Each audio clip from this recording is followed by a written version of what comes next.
A level 14 hype trade. If you can pump those numbers up, I will upload the brand new Sticks emote. Holy Toledo. Please remember, chat. Let me thank everybody who subscribed.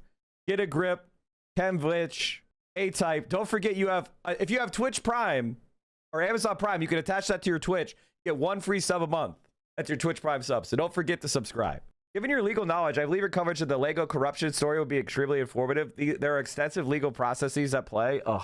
The Lego shit. I mean, it would be better than fucking everybody else's coverage of it. Walter, Ghost Dog, Silent Loggy, or Muzzy, Joe Keyboard, Justin G. Normeme. Thank you for the 20 bomb. Omenor, thank you for the 20 bomb. Clear Games, thank you for the 20 bomb. Living Shadows, the 10 bomb. Kit Kat for the 5 bomb. Kilo Tonics. And of course, Snowflake Ninja, thanks for kicking this off with a 10 bomb. Can we get some bended knees in there? Snowflake Ninja with another 10 bomb. Can we get some bended knees? The Croth, 666, thank you for the 5. And the Anti-Corporatist. 1 more month for Archzeno. Thank you guys so much for supporting the stream. It really does mean a lot. Okay. Ammon Fist, thank you for the 20. You're the best. If you use my channel points to show Romeo on stream, will you show Sticks? Never met Romeo, but he sounds like he was a good boy. Yeah. I'm gonna do a Sticks thing for sure. Big boy Xanos, thank you for the 5. Friday Fun Day Lego story. We gotta finish this. We've got a little ways to go here, chat. We're almost done. Come like a Tom with the 50 bomb. Let's fucking go. What's my peak hype train? It says in there level 33, which would be a few thousand more subs. Level 33 is a lot of money. Level 33 would be like a crazy amount. Yesterday, Will Neff recommended you on stream. Really? Link me. I am like Will Neff being popular. Like the thing about Twitch is like the people that don't cheat but are legitimately popular, it makes you like realize the world isn't so bad. Like Will and Hassan, myself, a bunch of the other people like that are legitimately popular from their own merit, and they don't bot and they don't cheat. If you see who has like the actual most subs and the most like, you know, who hasn't been capped by the bot thing. Green Bass guy just dropped 52. Holy shit. Ladies and gentlemen, boys and girls, we are nearing 6,000. Let's fucking go. We're now 119 away from 6,000. Living Shadows, thank you for the 10. It's because someone asked about the Grand Platner situation. You're like, go watch Hassan, Caroline, and you. Oh. Living Shadows, thanks for the 10. Here's the thing about the Platner situation. The guy obviously had PTSD and was an alcoholic after he was in combat, and it seems like he had a tumultuous life. But there is no actual evidence of anything criminal. And the person that's making the accusations is a literal Zionist professional liar. And she doesn't even say he did anything, really. When asked if he committed violence DV against her, she says no. It is the most blatant smear job I've ever seen. It would never have been published if it wasn't about an anti-Zionist. I'm not saying that Graham Platner is the perfect guy or the ideal guy or anything. But the reality is that the reason he's being treated the way he is because he's an anti-Zionist. Sherrod Brown in Ohio was accused by his ex-wife of domestic violence in court cases. Nobody talks about it anymore because it's decades old, and she has come out and said he's a good father. And he did, you know what? And everybody could recognize that, like, hey, that was 30 years ago, and the ex-wife says he's a good father and discounts it and blah, blah, blah, blah, blah, blah, blah, blah. It's not, we're able to take in the fact that he grew as a guy and he's standing for good positions. That stuff is never allowed for anybody on the left. Everybody on the left has to be treated like they can never grow, never change, never evolve. Everybody has to be, they have to be fucking a pod person who never made a mistake, was never had any real struggle. They have to be perfectly morally consistent from the moment they're born. I mean, they went after Zohra Mamdani's wife's internet post when she was 15. Do you think they would publish that shit about Hillary Clinton? Like, think about that. Latest Platner Cavernacle post. Oh, let me guess. He's attacking him again. Wow, I can't believe it. I can't believe it. All right, let's keep going. Let's finish this. Now, where we're at in the case. Thank you, Hormuzzy. Thank you for the 5. Constant Raider, thank you for the 5. Living Shadows, thank you for the 10. Actually, let's finish the hype train and keep talking. Ladies and gentlemen, we're at level.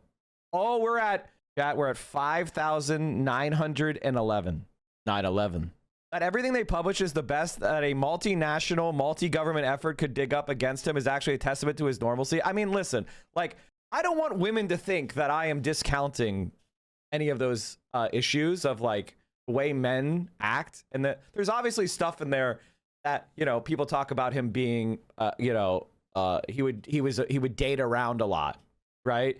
That people have characterized it as being a womanizer.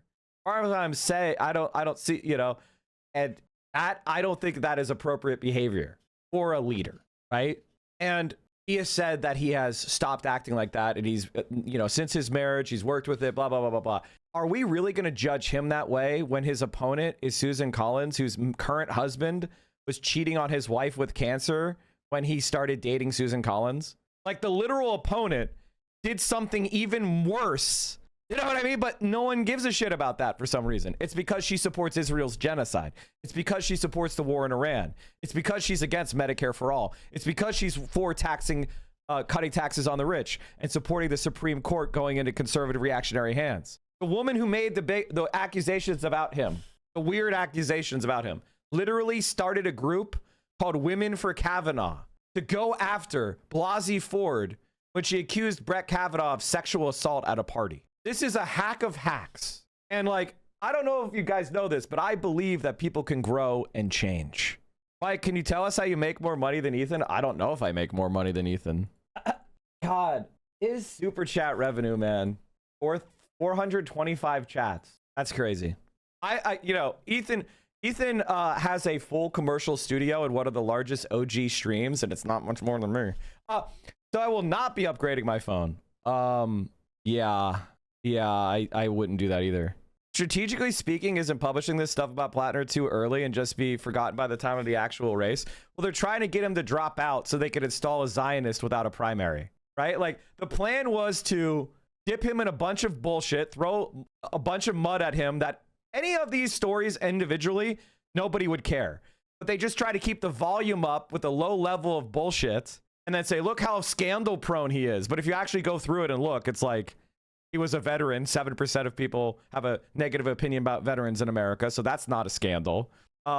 He sexted women but didn't actually have any physical relationships while he was married. Obviously gross, but not a scandal that actually anybody cares about. We have so many politicians cheating. It's like every other politician. Nobody gives a fuck.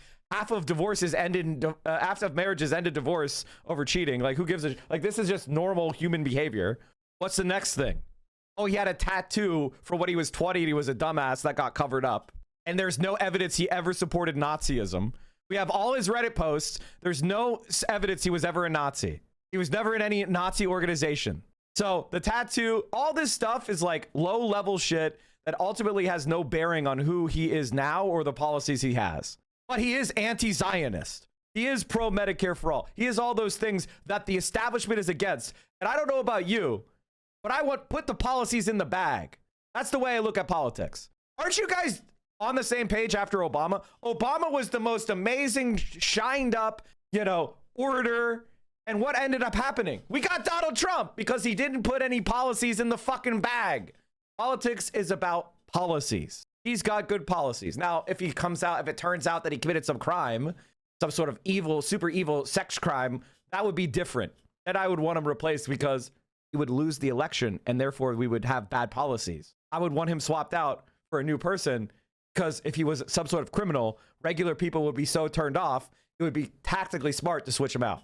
But right now, he's doing well against Collins, even with the entire fucking world shitting on him. Matt Iglesias' ideal candidate is Jared Golden, the guy who votes with Trump all the time, the guy who constantly votes with Trump, the guy who's a huge supporter of Israel's genocide. I'm so surprised. Anyway, let's finish this. Sorry for the commentary that we've gone over a million times. The players to be calling Platner a pedophile, no one's gonna buy that shit. That's just basic, baseless slander. Holy shit, Michael Parenti's understudy has become a Order of Romeo member, 60 months. Holy shit. Can we get some bended knees? All right, ladies and gentlemen, we have a level 20 hype train. We are a mere 18 subs away from 6,000. What a huge sub day. I got 0 applause. What the fuck? Well, welcome to the Order of Romeo.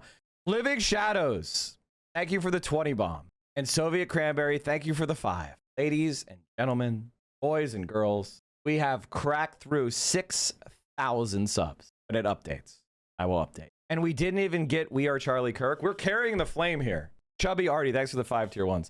I think, you know, not to, I'm obviously going to finish reading this case, but like one of the things about Platner is that a lot of this is class. Think about the teacher's pet who sat front and center in all your classes, who was always raising their hand to remind the teacher that they forgot to collect the homework. That entire class of person feels angry that somebody like Graham Platner could become a senator. It is a class thing. They are against the idea of this kind of downscale, non-college educated white guy could win power. They think it should be nothing but Pete Buttigieg's with pocket protectors. They don't want infantrymen. They want guys who went to Kabul and sat on the base, pushing doing the minimum required military service. This is what they want. This is what they want as every politician. Hi, I'm Clint Webb, and I'm running for Senate. I have a short cropped haircut, a pretty enough yet accessible looking wife, and a newborn baby that I've dressed in a suit to prove to you that I mean business. For the last 15 years, I've lived my life in such a bland, uncontroversial, and repressed manner that it's almost unnatural. Why? Because I've been preparing to be your representative since I was a child. Most well-adjusted, sane men would be hesitant to take a job where their decisions would so drastically affect the lives of so many. But not me. I possess a sort of sociopathic narcissism that makes me think that I should be in charge of everyone. But all of that needs to start here at home, in this beautiful state that I've grown to love since I moved here 18 months ago. Together, we can piggyback some of our state's legitimate needs onto my unquenchable lust for self-glorification. And that's a promise. Here's an unflattering picture of my opponent. Here's a quote of his taken out of context. Oh, and one more thing. I have a dog. I enlisted in the military for the minimum amount of time in a position that would never see combat. Why? Well, because it would help me be your senator. I don't make friends. I make acquaintances. All of my motives are ulterior. I'm self-involved to the point of psychosis. My soul is terrifying. And that's leadership. So this November, let's send Washington a message. And what is that message? Hey, me. AKA Pete Buttigieg. And that, ladies and gentlemen, is what everybody, like, that's what liberals want. They think that in order to be a senator, you should have to have led a repressed life where you colored inside the lines, that you were the teacher's pet and the gunner every step of the way. You're not allowed to be a regular person. You're not allowed to be flawed. You're not allowed to come from the working class. That's where the Platner shit comes from. That's why the type of person who doesn't like him is a rad lib, an overeducated, downscale type. Like the woke, like ask yourself, could this person be hired to run a diversity office in 2018? Are they qualified for that job? Do they have that resume? And they probably don't like Graham Platner then. Okay. And it's woke one shit. Meanwhile, I'm the opposite. I want power for the working class. And the fact that this guy is breaking through the establishment path to power, and he's doing so on an anti-Zionist platform, and he's being attacked by all the worst people on the planet, I'm willing to see the guy grow and change. Now, obviously, there's a limit. Everything has a limit. But if you're going to let Zionists lie about somebody and then you're going to fucking abandon them, then why are we doing this? They'll just be incentivized to do it more. They'll do it to all of us. They'll do it to us, all of us more. They'll lie on every single person who speaks against Israel because you've shown yourself to be susceptible to that shit. You don't have to like him to recognize he's better than than Collins. That's my position. I honestly think that position is too weak, but I'll take it. You know, like, I'll take it. If that's how you need to posture for your friend group in order to get behind Graham Platner, fine. Put that out into the fucking world. That's fine by me. But like letting these people yuck your yum because they're evil Zionists who want to do a genocide. Like, it's so funny to me that people are out there cosplaying that they support Hamas But the moment they have to like vote for someone slightly problematic, that's too far, right? Oh, this guy has got a slightly problematic bio. I won't vote for him. I'm going to let the Zionists win and Israel win. Like, what the fuck are you saying? Like, you'll say you support Hamas, but you won't do the thing of voting for a slightly problematic candidate.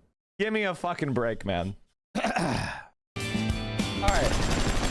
Ladies and gentlemen, thank you for the level 20 hype trade. And I'm never going to change this position. The reason why I'm never going to change this position is because I want the left to be better at this. We keep getting defeated by this dumbass shit.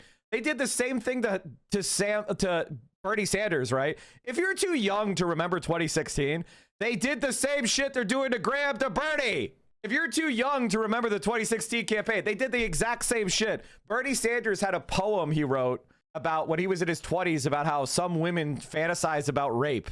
And they tried to blow that up into like Bernie Sanders likes rape, blah, blah, blah, blah, blah, blah. Like they did the same exact shit. By the way, a lot of women do have fantasies about rape. It is a fucking fact. It is what it is. In fact, it's studied frequently in psychology. And everybody understands that it's not really about being actually raped. It's a fantasy that has to do with like a loss of control and loss of responsibility, etc., etc. Like it is a psychological thing. It's a phenomenon that has been critiqued and talked about for a long time. It's not but it's an unsettling topic. And so people bring that up as a way of doing what? Hillary Clinton literally attacked the women that were abused by her husband.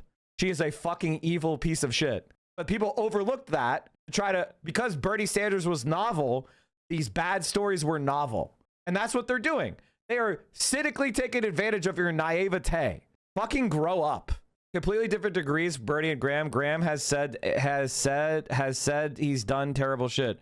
Bernie did not do terrible shit. This is again, one of those situations where it's like, Susan Collins literally ordered Israel to do a genocide, killing 30,000 children, and promises to do that again. Do you think Hitler is less responsible than the German soldiers who fought in Germany's military? That's exactly the logic of what you're saying.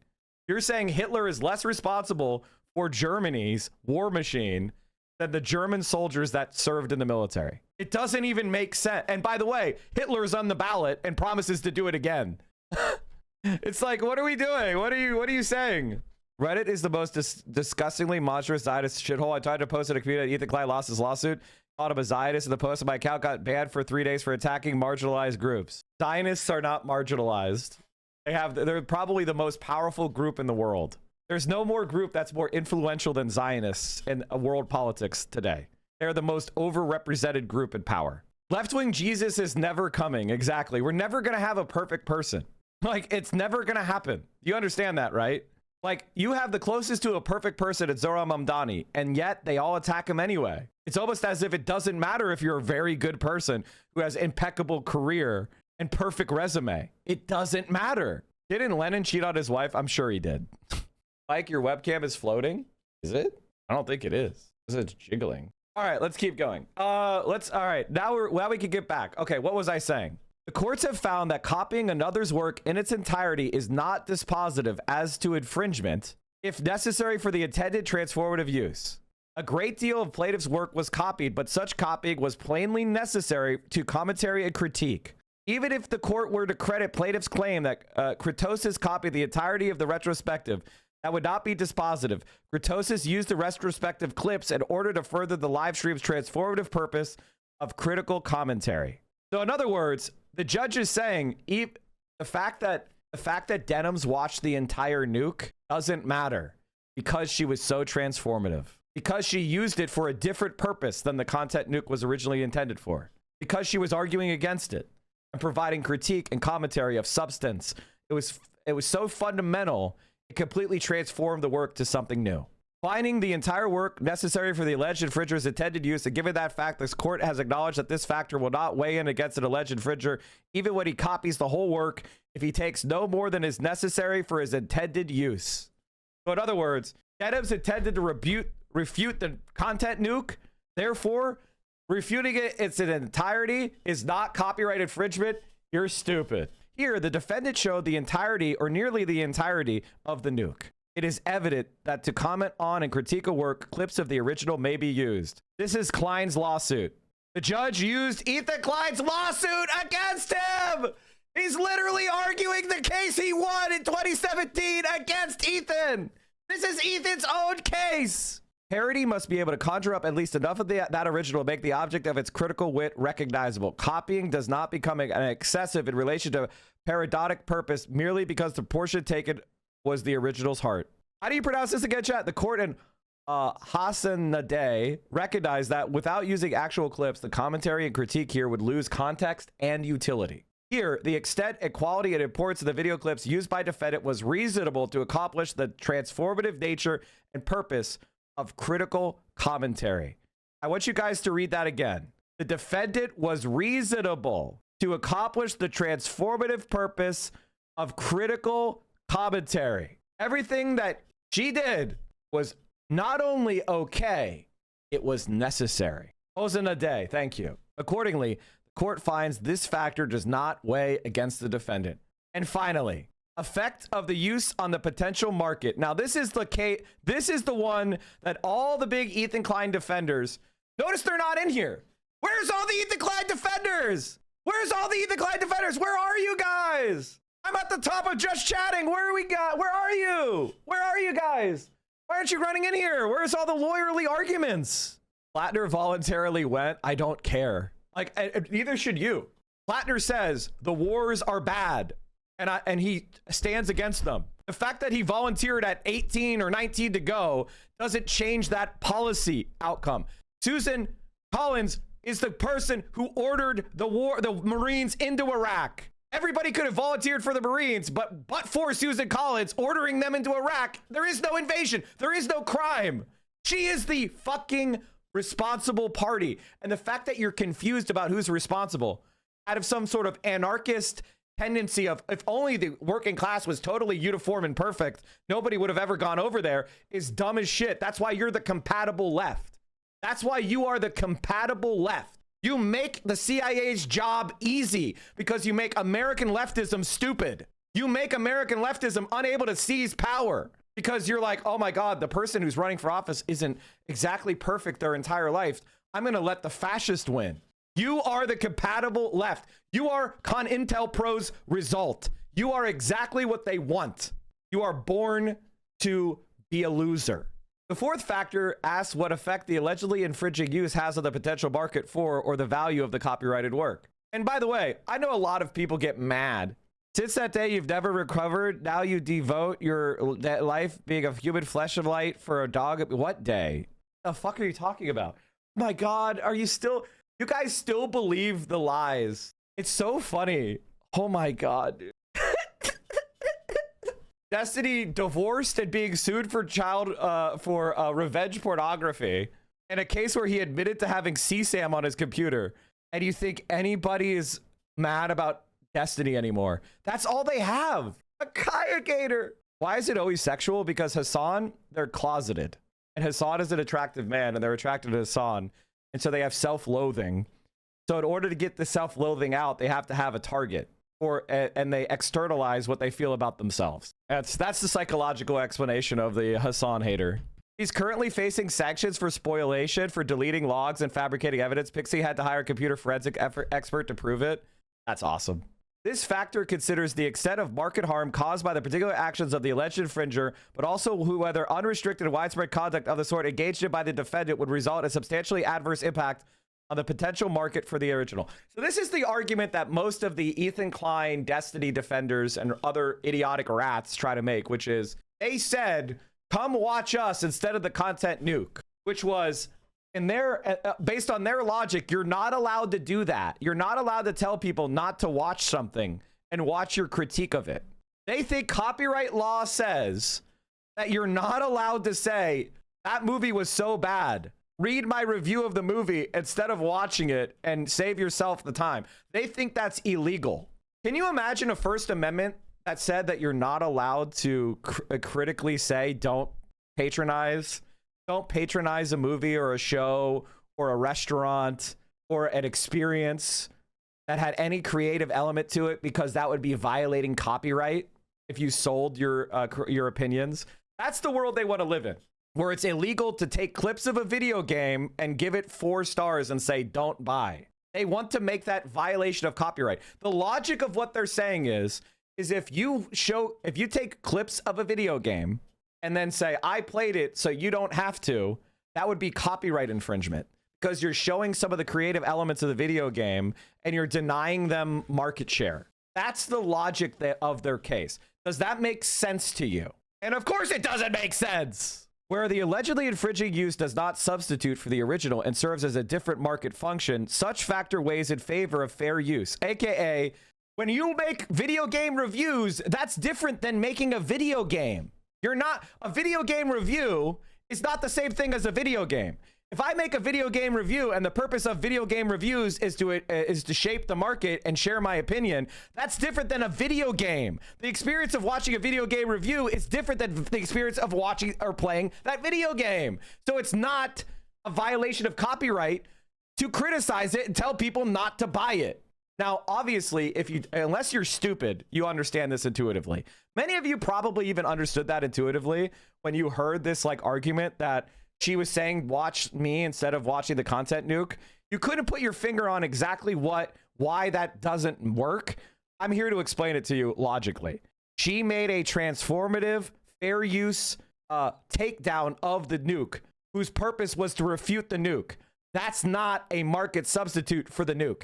That's a totally different thing and purpose. And therefore, it's totally okay for her to say that. Duh! And by the way, none of these fucking cowards will respond to what I'm saying. None of these people will watch what I'm saying, even though I've got thousands and thousands of viewers and I'm rubbing their nose in it. Not one of them can sit here, listen to my arguments, listen to what I'm saying for the last 2 hours and go through it and refute it, because they're stupid. And they count on you never watching Hassan, myself, Denims, and actually critically examining the arguments that we're making. They count on you being in a club where your life is in 100% in DGG, where you wake up in the morning, you join the DGG Discord, and then you spend all day chatting in DGG chat. That is what they count on. They count on you being a cult member, where your entire world revolves around a disgusting middle-aged sex pest who dropped out of college and has never accomplished a single thing of human worth. Can you imagine being in the Destiny cult? Can you imagine how low and pathetic your life would have to be if your life was revolving around Destiny? In Campbell, the court found that when a use is transformative, market substitution is at least less certain, and market harm may not be so readily inferred. Indeed, as to parity pure and simple, it is more likely that the new work will not affect the market for the original in a way cognizable under this factor, that is, by acting as a substitute for it. Thus, where the original work and new work serve different market functions, such as there is no market substitution, the new work is more likely to be fair use. Defendant's live stream is not a market substitute for the nuke, because someone watching the former will have a very different experience from watching the latter. Denims has completely won in every way. And this is what dummies thought was the strongest argument. And what is the evidence for that? Klein's own case. The judge rebuked Ethan Klein so seriously that he cited Ethan Klein's own fair use case against him. He says, not only are you wrong, Ethan, you should know you're wrong because I'm using your case. I'm sorry for yelling, but this is so extremely stupid. I am so frustrated that these women had to go through this bullshit. I am so fucking frustrated that these women had to go through this. And every single day for a year, they had to spend some of their mind on this shit. And it was always bullshit. And it was always fucking frivolous garbage. And they had to spend hours and hours of their day. They had to spend thousands upon thousands of dollars. And there was no merit to it whatsoever. None. Anyone seeking to watch the nuke, a scripted and edited documentary, would have a distinctly different experience watching defendants' fragmented start and stop live stream, which featured spontaneous reaction, live chat interaction, sharp criticism throughout, and extrinsic source material. Anyone seeking to watch the live streams would have a fundamentally different viewing experience than a person seeking to watch the retrospective. Anyone seeking to enjoy the original on its own will have a very different experience watching the reaction video using Ethan Klein's own case against him again. Indeed, the plaintiff's own allegations suggest as much. Denims attempts to use the nuke for the exact opposite purpose, to radicalize her audience to be anti-Semitic and anti-Israeli, along with defending Hassan. AKA, chat, if you're not a lawyer, I want you to understand something. This is the judge saying, you're so stupid, you are so incompetent, that your own arguments mean you lose. I accept your arguments to prove that you're wrong.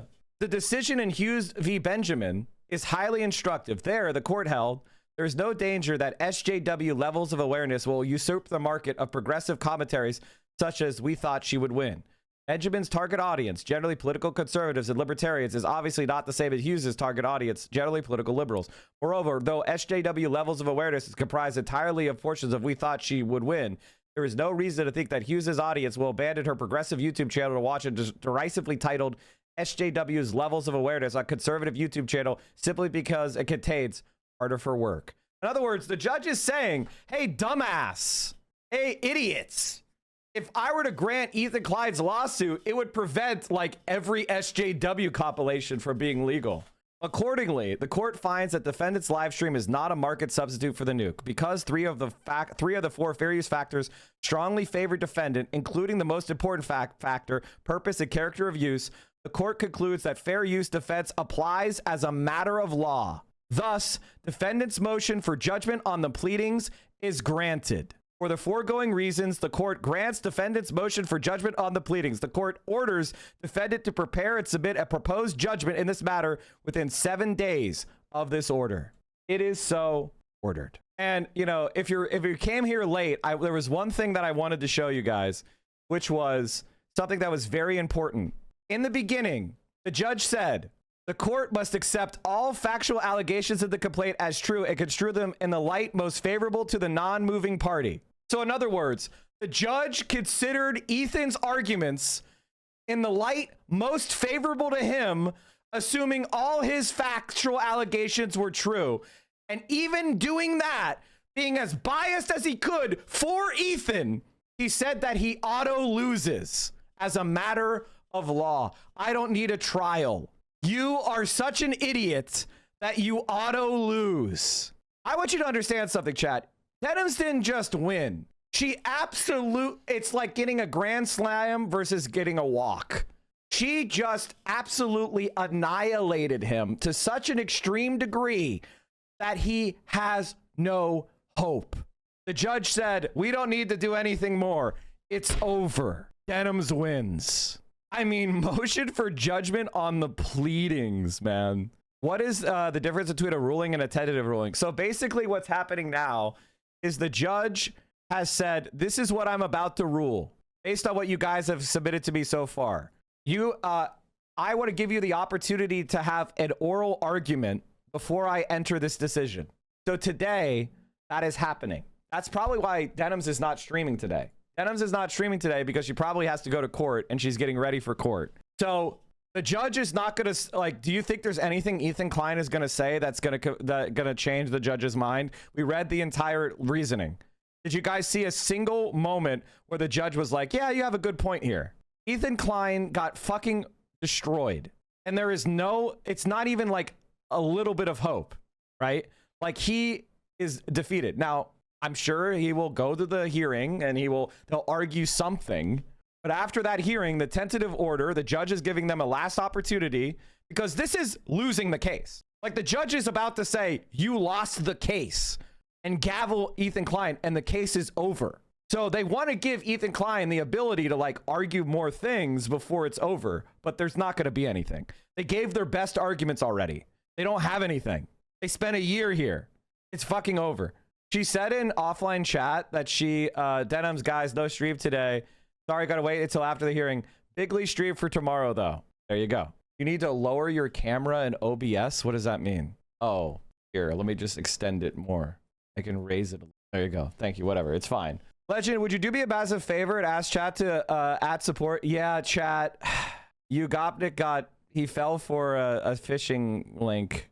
that asks people to vote for the podcast. There's a really annoying phishing link asking people to vote for someone's podcast. If you get one of those DMs, do not click that link. It's a phishing link. I'm sorry, Agopnik. That sucks, man. Good luck, dude. I retweeted it already, but everybody should definitely retweet that. Hearing is tomorrow. No, the hearing is today. Tomorrow's Saturday. They're not doing a fucking hearing on a Saturday. It's today. This post was from 19 hours ago. Scheduling notice and in Chambers order changing the time of the motion of the judgment on the pleadings complaint 35 scheduled for June 5th, 2026 by Judge Wesley Sue.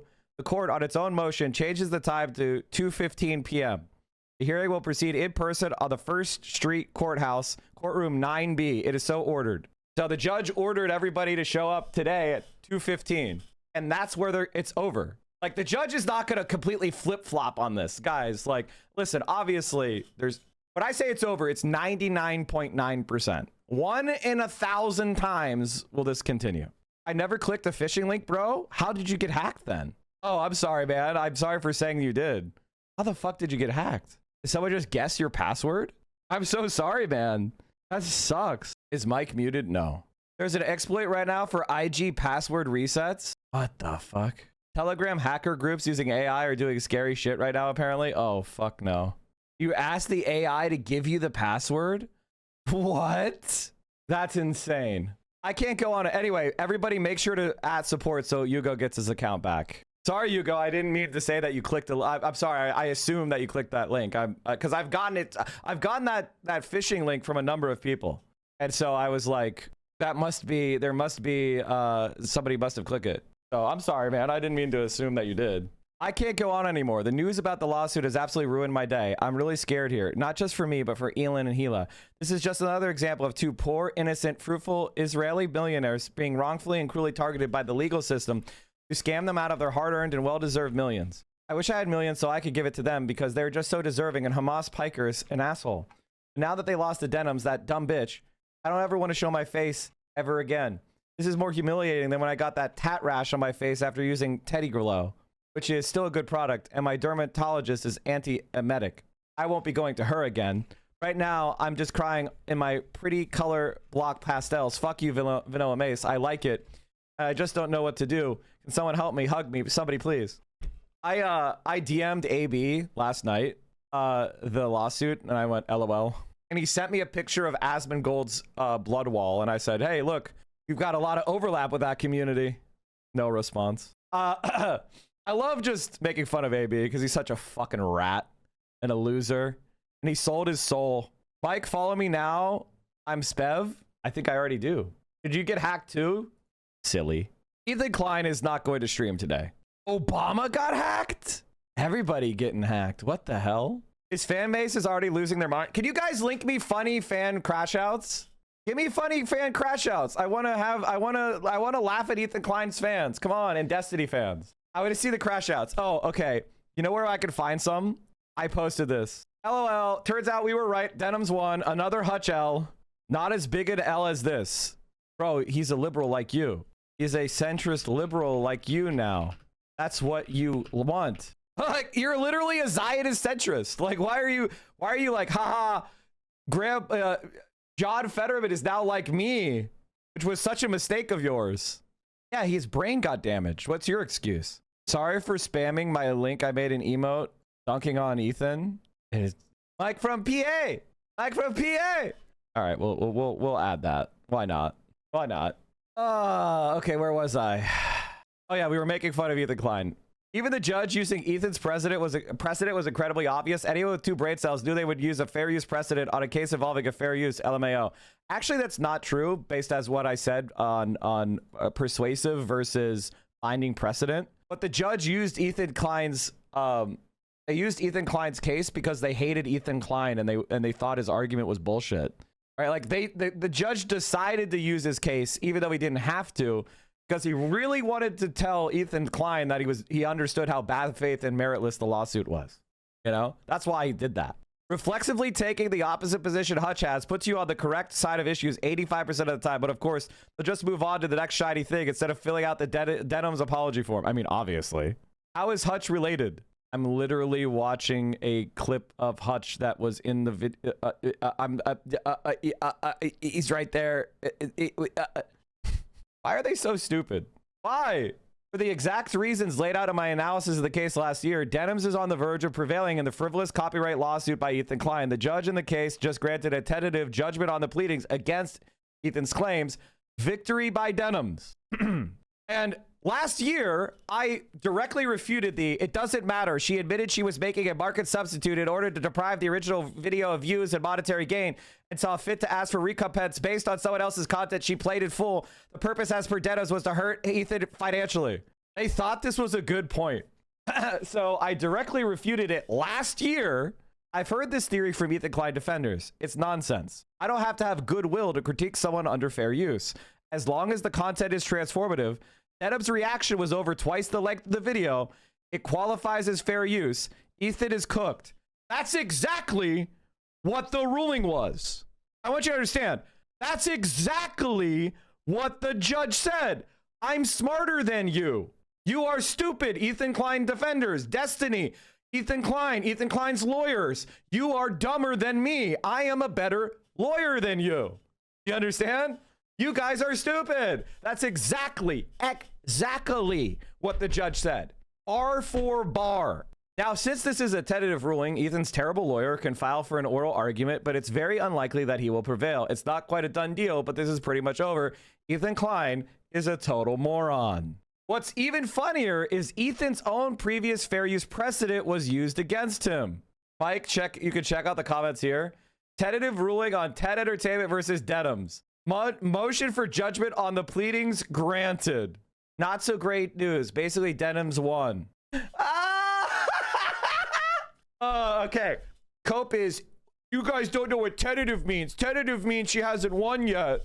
It's crazy how many times Ethan's old case was cited. Horrible look to lose to your own precedent. Oh my God. Even the DGGers are laughing at him. He's such a lol cow even there. I wonder why they even bother propping up Ethan's corpse at this point. Like, I get, now that the case is over, like, are they going to even bother going and propping up Ethan anymore? Like, what's the point? It's another embarrassing L. It's time to move on. It's time to move on. Are there mechanisms for tracking the performance of lawyers? Yeah, there's like lawyer groups and things like that. This has to be something that has an effect on the lawyer's career. I mean, the guy is a barely concealed Israeli cutout. You guys know that, right? Like, the lawyer in his law firm is a spy that fled. Like, the other lawyer in Ethan Klein's lawyer's law firm is a spy that fled from Indonesia, and he is a West Bank settler. Like, there's something very, let's just say, barely concealed about that group. I think it's not crazy, but like his lawyer, like the other lawyer at his law firm is like under indictment in Indonesia for espionage. I think it's not crazy, but completely sane. Yeah, I think it's fine. I was predicting this from the start. Oh, you were? Actually, I was. Casey tried to Froga were clearly not fair use. Yes, they were. They just didn't have the money to fight it. Yes, they were. They just didn't have money to fight it. You're fucking stupid. Everything that's said, and this is something that I also told all of them. I was like, all of you have fair use. Some of you could have reacted harder. I think that Denims reacted the hardest, but every single one of them are roughly in the same ballpark. All of them did fair use.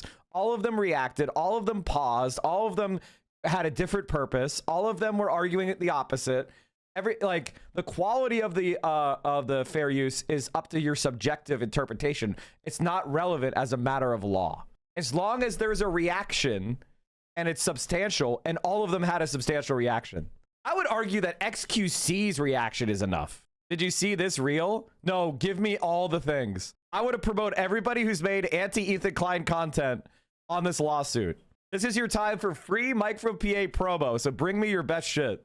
What matters is whether you think someone with money should be able to abuse the court to silence their enemy's speech and expression, because that is the standard Ethan is setting. Not a standard about transformation, not one about protecting intellectual property. It's just the standard of don't piss off Ethan Klein. And if you're not disgusted by that notion, you should be. Ethan would be. In this country, we value free speech. And what about Noah Sampson's lawsuit? Noah Sampson is going to win even faster than Denims did.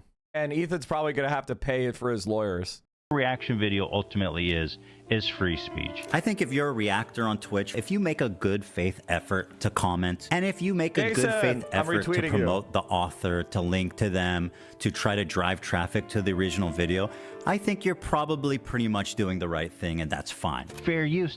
By the way, that doesn't matter. Fuck you. I don't have to do that. I am allowed to say your video is shit, go through it point by point, and then say, I saved you the time of watching the video, donate to me. That's totally fine as long as it's transformative. I don't have to play nice, you fucking baby. I don't have to do anything. Unsubscribe from Ethan Klein right fucking now because he's a fucking rat. That's totally fine. It's called free speech. Maybe in Israel, you're not allowed to criticize Zionists. But in America, at least for the time being, we still can. Doesn't give a shit if you watch the video first or not. I didn't watch this video first. I knew they would watch the entire video, retweeting you, react to it instantly, giving them no time to form an opinion. I have to show that I've watched it before and thought, well, I have something. No, you don't. There's no precedent that you have to have watched it before. No, there's no precedent that you had to have watched it before, you fucking dumbass. He's such a dipshit. He is such an idiot. He just makes shit up and pretends like it's real. How do people get like this? Can someone explain to me? Like, I know I speak with confidence, but I only speak about the shit I know what I'm talking about. And by the way, if it turns out that I'm wrong, I correct myself on stream. Why do people act like this? It's fucking insane to me. He acts like he knows what he's talking about, and it's total bullshit. The narcissism of this fucking moron. Like, there is a certain like type of person, Destiny, Ethan Klein, Lonerbox, Hutch.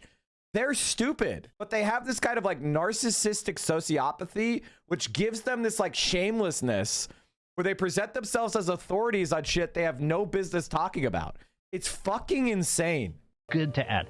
I didn't watch your video beforehand, bro. A long-form, irresistible piece of content that I knew that these streamers couldn't resist. They couldn't avoid the temptation of watching it the second it was published. It's speech, bro. I don't need anyone's permission to say anything. You can't just say whatever you want. You can't just say, I'm in favor of genocide. You gotta watch what you say. I'm not standing by this shit anymore. And I'm gonna call out people like Brendan, too, because this is just bad for everyone. And it's especially egregious considering the hypocrisy of the whole free speech thing that these guys apparently love so well. Free speech. You go to free speech. Shut up, dumbass. You're shutting down criticism and you're pretending like it's a copyright issue. It's not. It's fair use. It's protected speech. This isn't a free speech issue. This is people are fucking getting way too comfortable slandering and saying whatever they want about people online under the guise of free speech. There's lots of videos shitting on me on the internet. You know, I wish I could just delete them off the internet. You know, wouldn't that be nice? Wouldn't that be just convenient? But you know what? You can't do it. That's free speech. You know, and free speech is tested when it's targeted at you. You can't just say whatever the fuck you want. It's time to start holding people accountable for the shit they're saying. I fight every day. Notice that it's talking about censoring content as opposed to claiming copyright. Like, that's the main thrust. The main thrust is he wants to use his money to try to bully people.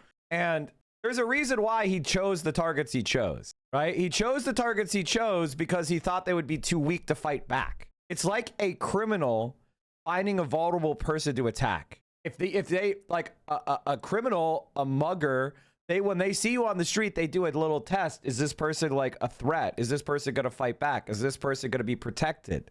And if they suss out that you are, then they move on to the next target. They're looking for the vulnerable and people that can't fight back or people that are not a risk. That's what Ethan Klein did with these lawsuits. There's a reason why he didn't sue Hassan. He sued these women because he thought their communities were too small to pay. He underestimated Denims. And she held fast to protect free speech. And that's why she won. I put my money on the line. I go to court, and I'll do it as many times as I need to. You guys have been doing this for years. It's the jig is up.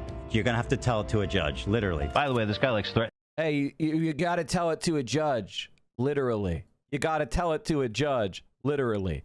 Gotta tell it to a judge. Thus, the defendant's motion for judgment on the pleadings is granted. The court concludes that fair use defense applies as a matter of law. It is so ordered. The judge heard your case, and he said, even listening in a light most favorable to you, Ethan Klein, you fucking lose. You fucking loser. Mike, you need a gavel for dramatic effect? Oh, I'm so sorry. Hold on. I do have a gavel. Let me turn it on my soundboard. It is so ordered. Mike has a timestamp of him being so confident that his lawsuit was not frivolous. 100 times. Here's when they have now the ability to set their case forth, to explain their defense. They have claimed that our lawsuit is frivolous. Hassan has claimed it. They have claimed it. Everybody who is trying to support them, Ian Idubs has claimed it. They say it's frivolous. Why then have you declined to state, do the minimum amount of work in your case to explain it? Here, first affirmative defense for fair use. Complaint and each and every cause and action set forth fails to state facts sufficient to constitute a cause of action upon which relief can be granted. Copy paste, copy paste, copy paste, copy paste. They were right. By the way, this is how responses go. They're saying he failed to state a claim, and guess what? The judge agreed. Because the 3 of the 4 fair use factors strongly favor defendant, including the most important factor, purpose and character of use, the court concludes that fair use defense applies as a matter of law. So what Ethan Klein was mocking here is exactly what the judge agreed with. Their defense. This is their answer on fair use. Plaintiff's claims are barred in whole or part by the equitable doctrine of unclean hands. I'll tell you, the only unclean hands here are yours, bucko. I resent that. That is actually a legal doctrine. I'm just being silly. Yeah, it's just copy pasting. I mean, it's unbelievable. The lack of effort that's gone into this. So that's what it is by their attorney. Besides what's written here, the most interesting take. So basically, chat, this is what pleadings look like.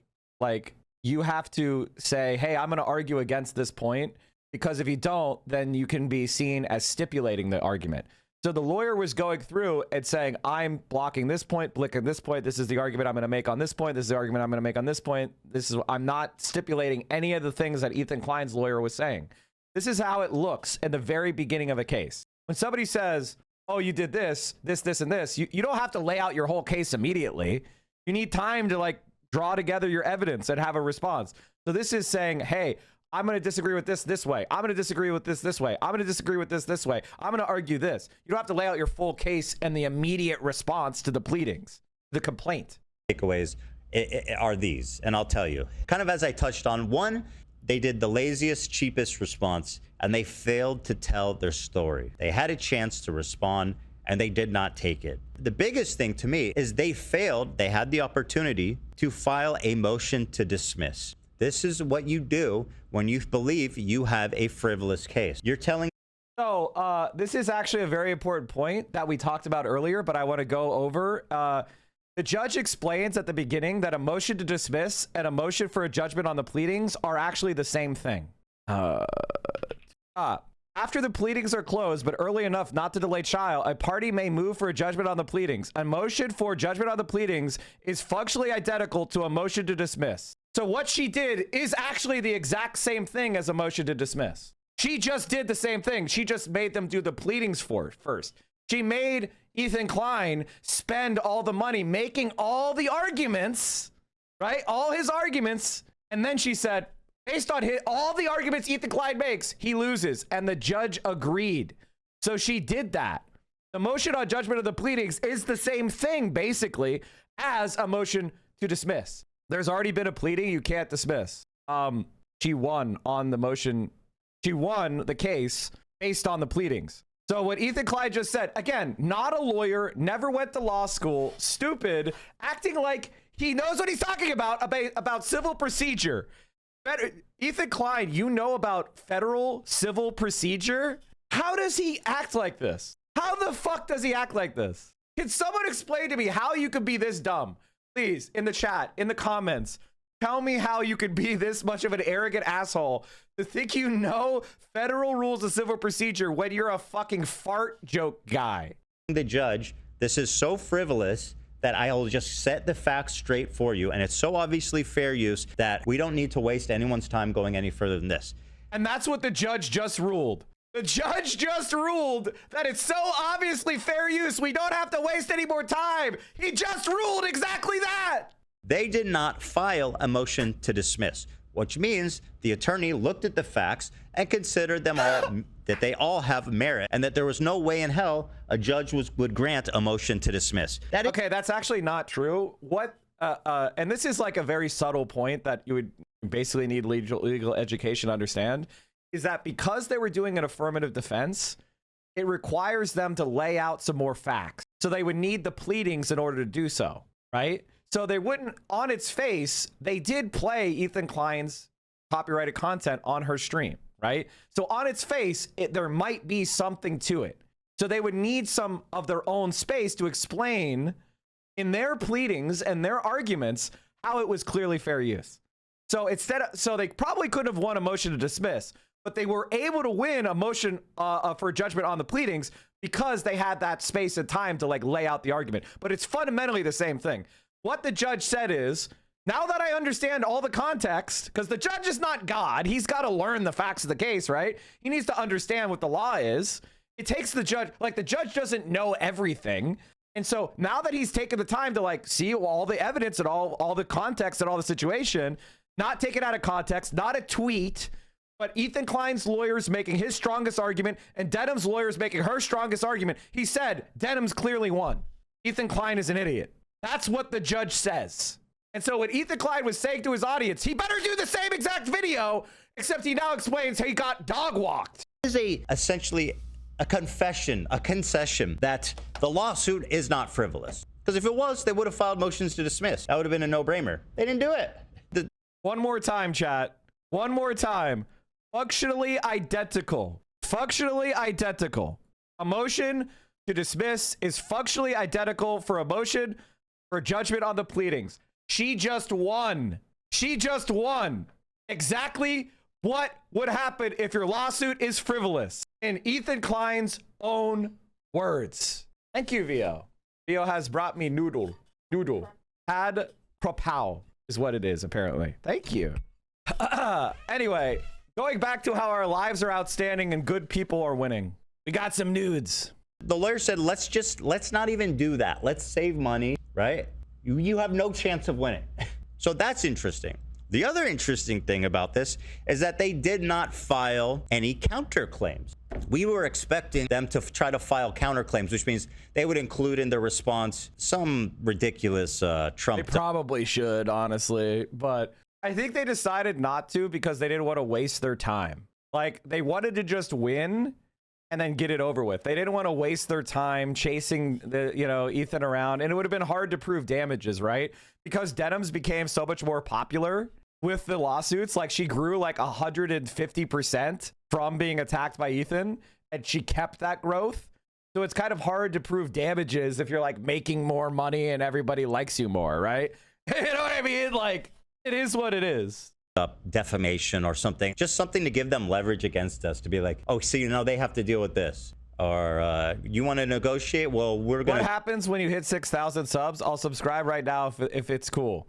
I have a brand new emote that we are about to drop as celebration for this victory, because I want you to post it in every single content creator who thought Ethan Klein would win.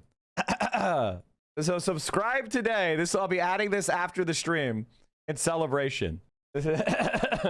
What exactly? This is DSA. This is my cat Sticks, the black cat.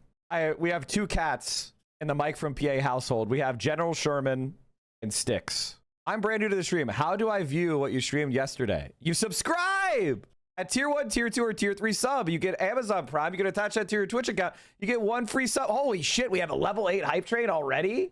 Hap Lewis, thank you for the 25 gifties. Holy shit, we're at, chat, we dropped below 6,000 again. I'm sorry. You know how subs go. It's an infinite grind, you know? It's an infinite grind. We're at 46. We're so close to 6,000. So close. I'm guessing you and Vio both got to pick one name. Why would you think I picked the names? Hammond Fist, thank you for the 20. And Endless Mike, thank you for the 10. General Sherman goes by Shermy. Mike, play the Ethan Klein sub Baldy clip. We already played it today, and we had a level 20 hype train. What, you want me to chill more? Markets are eating shit today. Okay, I want to keep making fun of Ethan Klein. We got a very long video to post on the YouTube to make fun of Ethan. drop our counterclaim now, and you have to drop your lawsuit, this and that. They didn't even do that because here's the truth. Because either their lawyer is lazy, which might be, I don't know. Ewok Bandit, thanks for the 521. So what's really incredible about this is like Ethan Klein is a very stupid man. And there is a phenomenon known as Dunning-Kruger, where a person who doesn't know anything thinks that they know a lot. Like, do you understand that? Like, he thinks he's intelligent. He thinks he knows a lot when he knows absolutely nothing. Now, I went to law school for 3 years. I did political science at pre-law in undergrad. And Dunning-Kruger is still something that I take pains to avoid when speaking about legal issues. Ethan Klein thinks that he is a fucking litigator. He thinks he knows litigation tactics and strategy, that he's calling a professional attorney an idiot and lazy. Who, reminder, whose trial strategy worked perfectly because they just won. By the way, Denims' lawyer is so competent, he just won. He just won before trial. His strategy was completely vindicated in every single way. And this dumbass piece of shit, arrogant motherfucker thinks he's smart. Or he was like, I don't see any legitimate cause. It would just be a waste of time. But the thing is, they both each raised $40,000. So they have $80,000 in the coffer, the war coffers here. And this is the cheapest, laziest dog shit response you can imagine. No motion to dismiss. Mike, did you see that judge cited Ethan's own fair use judgment against him with Denims? I want you to understand that for the last 3 hours, we painstakingly went through every single line of the order, and I explained all sorts of legal. I gave you guys a really good survey level, honestly, like college level understanding of the legal system. I explained a bunch of like of the procedural hurdles, procedural laws, the implications of what it means, all that shit. So go back and watch if you subscribe, you can go back and watch it live. Why is he using a Charlie green screen? Is that meant to be funny? Because he's a fucking dope. The thing you got to understand about Ethan Klein is that he's a parasite. He has never created anything of value in his entire life. Most of his position is because he had a video go viral that was a stolen fucking idea from someone else, Vape Nash. And because he was on YouTube early with his unbounded narcissism, he thought people wanted to see his videos. He got a position in the YouTube hierarchy where he was able to then parasite off of everyone else with talent for the rest of his fucking life. And so now we're here listening to this dipshit trying to pretend like he knows anything about trial practice. Like the arrogance of this guy is so unbounded. It's actually insane to me. And like when I see somebody like Ethan Klein, I gotta be honest with you, chat. I feel a little bit hot under the collar in the sense of like enraged. I'm apoplectic. I'm like, how does this guy breathe? How does this guy exist? Like there's an eye twitch where I'm just like, how the fuck is this guy real? If I was this dumb, I don't think I could get out of bed in the morning. And no counterclaims filed. So this to us is a total flawless victory. No motion. So Denims' lawyer, understanding the financial constraints, did a surgical trial strategy that for the least amount of money spent, won the case before trial. Not only, like, Denims' lawyer has earned so much respect from me because not only was he constrained financially, he delivered the perfect victory. I mean, there's like, he couldn't have done a better job. Maybe if she had extra money, she would have filed more counterclaims. But her lawyer was not only victorious, he was efficient in the victory. He lasered her. Like, Ethan Klein had millions of dollars and he got fucking owned. If he does lose the case, will he have to pay legal fees? From what I understand, the judge asked for Denims' lawyer to prepare a proposed judgment on the matter. So maybe they're going to request legal fees. We're going to have to wait and see what the court feels. In America, usually losers do not pay. So he may not have to pay her legal fees. But in this case, since it was, you know, a motion to dismiss, I think the odds that he might have to pay her lawyer fees goes up. So we'll have to wait and see. I hope they go for it, because honestly, Ethan Klein should know better. He did a fair use case and the judge used it. So to me, that's like such a sign of bad faith. Mike, don't forget that this victory could make the Reddit subpoenas pointless. Yes, exactly. That's another side point. Ethan has lost the case, so you don't need to subpoena in a case that you've lost. The evidence is clear. There's no need. It's fair use. Who cares if she coordinated? Did she slap him? Okay, Alyssa, I talked about this earlier, but there is legal theorists, law professors, jurisprudential commentators who have said they believe that copyright cases could be used in SLAPP under California law, but there's not as far as I'm aware, there's no precedent. So it would basically be Denim's lawyer would be developing new law, new interpretation, and novel theories, and that typically takes a long time and costs a lot of money. But so the answer is yes, but it doesn't seem like Denims wants to spend the money doing that, right? Like, it is what it is. So like legally people think that she would be able to use SLAPP, but she decided not to do that, which I totally respect, right? Like, I get it. She just wanted to win her case as early as she could, and she did. If you guys don't know what we're talking about with SLAPP, I didn't bring that up so far. SLAPP case. So a SLAPP lawsuit, a SLAPP suit, a strategic lawsuit against public participation, refers to lawsuits brought by individuals and entities to dissuade their critics from continuing to produce negative publicity. By definition, SLAPP suits do not have any true legal claims against the critics. People bring SLAPP suits because they can either temporarily prevent their critics from making public statements against them, or more commonly, to make the critics spend all their time and resources defending the SLAPP suits. Given their ability to stop individuals from exercising their right to free speech, over 30 states have adopted anti-SLAPP statutes that make it easier for the defendants in SLAPP lawsuits to have the case dismissed at the outset before spending lots of money on attorneys' fees. In egregious SLAPP cases, an anti-SLAPP statute may even require the plaintiff to pay for the legal fees to the defendant. So, like, he did that. He basically admitted it was a SLAPP suit. I think she would win if she went for it. Noah will definitely win, okay? Noah will definitely win this. And so any money that Noah spends on legal, if I were Noah, I would splash out. I would get a big law firm. I would spend as much money on my defense as possible. I would go for the SLAPP suits. I'd use I don't know how much he raised so far, hundreds of thousands. I would use all that, and then I would have Ethan Klein have to pay. Now, obviously, reasonable expenses, nothing like ridiculous, but I would get the best attorneys money could buy, and I would slap Ethan Klein because he's a fucking rat. And everybody knows, like, Teddy Fresh is not doing well. The judge in charge of the case in general is an auto pen hire. The only ones coping are you R-words, LOL. And there's a reason why I can't reply, because I used to reply to Ock when he would make posts about us, and he would get ratioed. And so he decided to block me because he's a fucking Destiny orbiter. Look at these likes, man. Asmongold reacts to Hassan crashing out on liberals and Destiny while asserting his political influence. Oh, well, I know I'm crashing out, but you guys can't say I'm crashing out right now. It's always a misunderstanding. It's always I'm just a Twitch streamer. At the end of the day, it's just funny to see him get mad. There isn't a single politician that works with Asmongold. Like, God, these fucking barnacles on our ass. Embarrassing. Dismiss, no counterclaims, no case even set forth in the complaint. Lazy, horrible, dog shit. Straight L's all around, guys. I'll be honest. Me and my lawyer were both pretty floored when we saw this, because we were accepting these guys to go to war. They were talking a big game.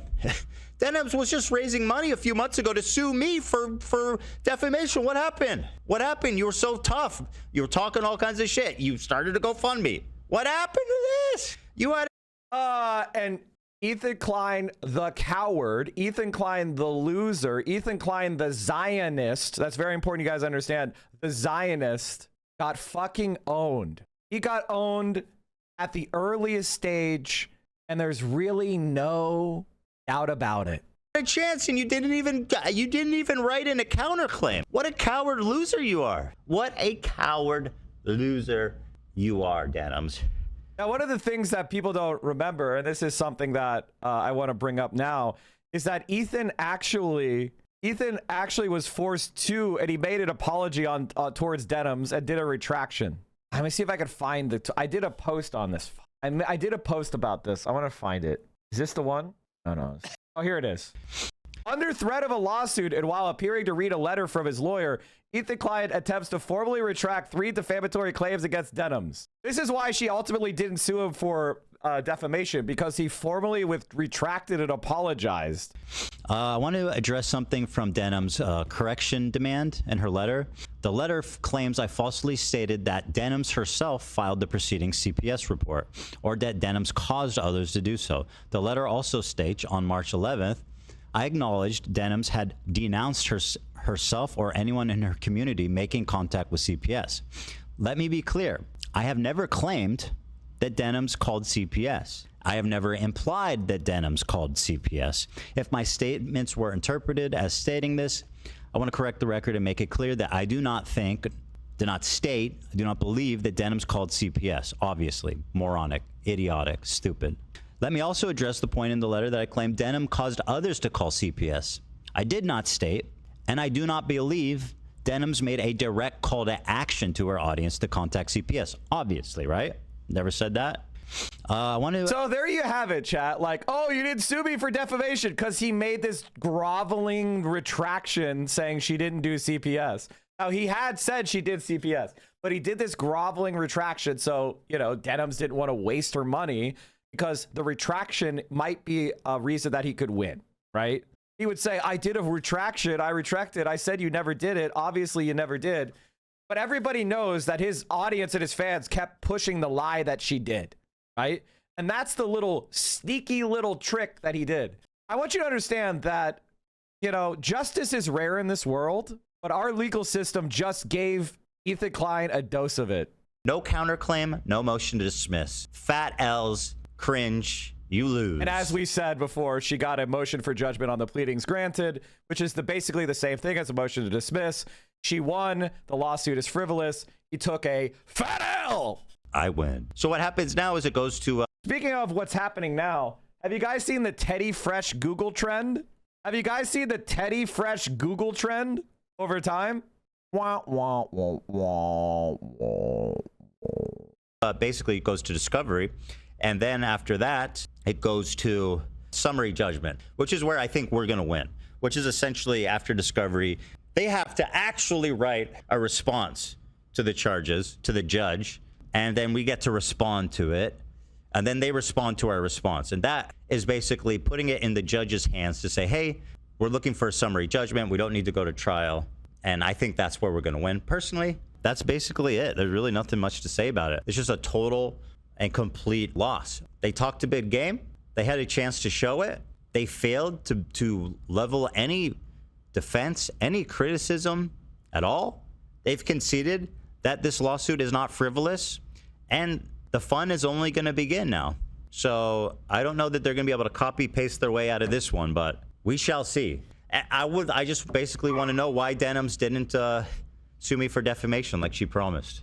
I was really hoping to have a good time with her, and you know, I was looking forward to that claim of defamation, but she had a chance. So one of the things that happened here is Ethan Klein tried to present like he understands federal civil procedure, and he skipped over the motion for judgment on the pleadings. Summary judgment is later.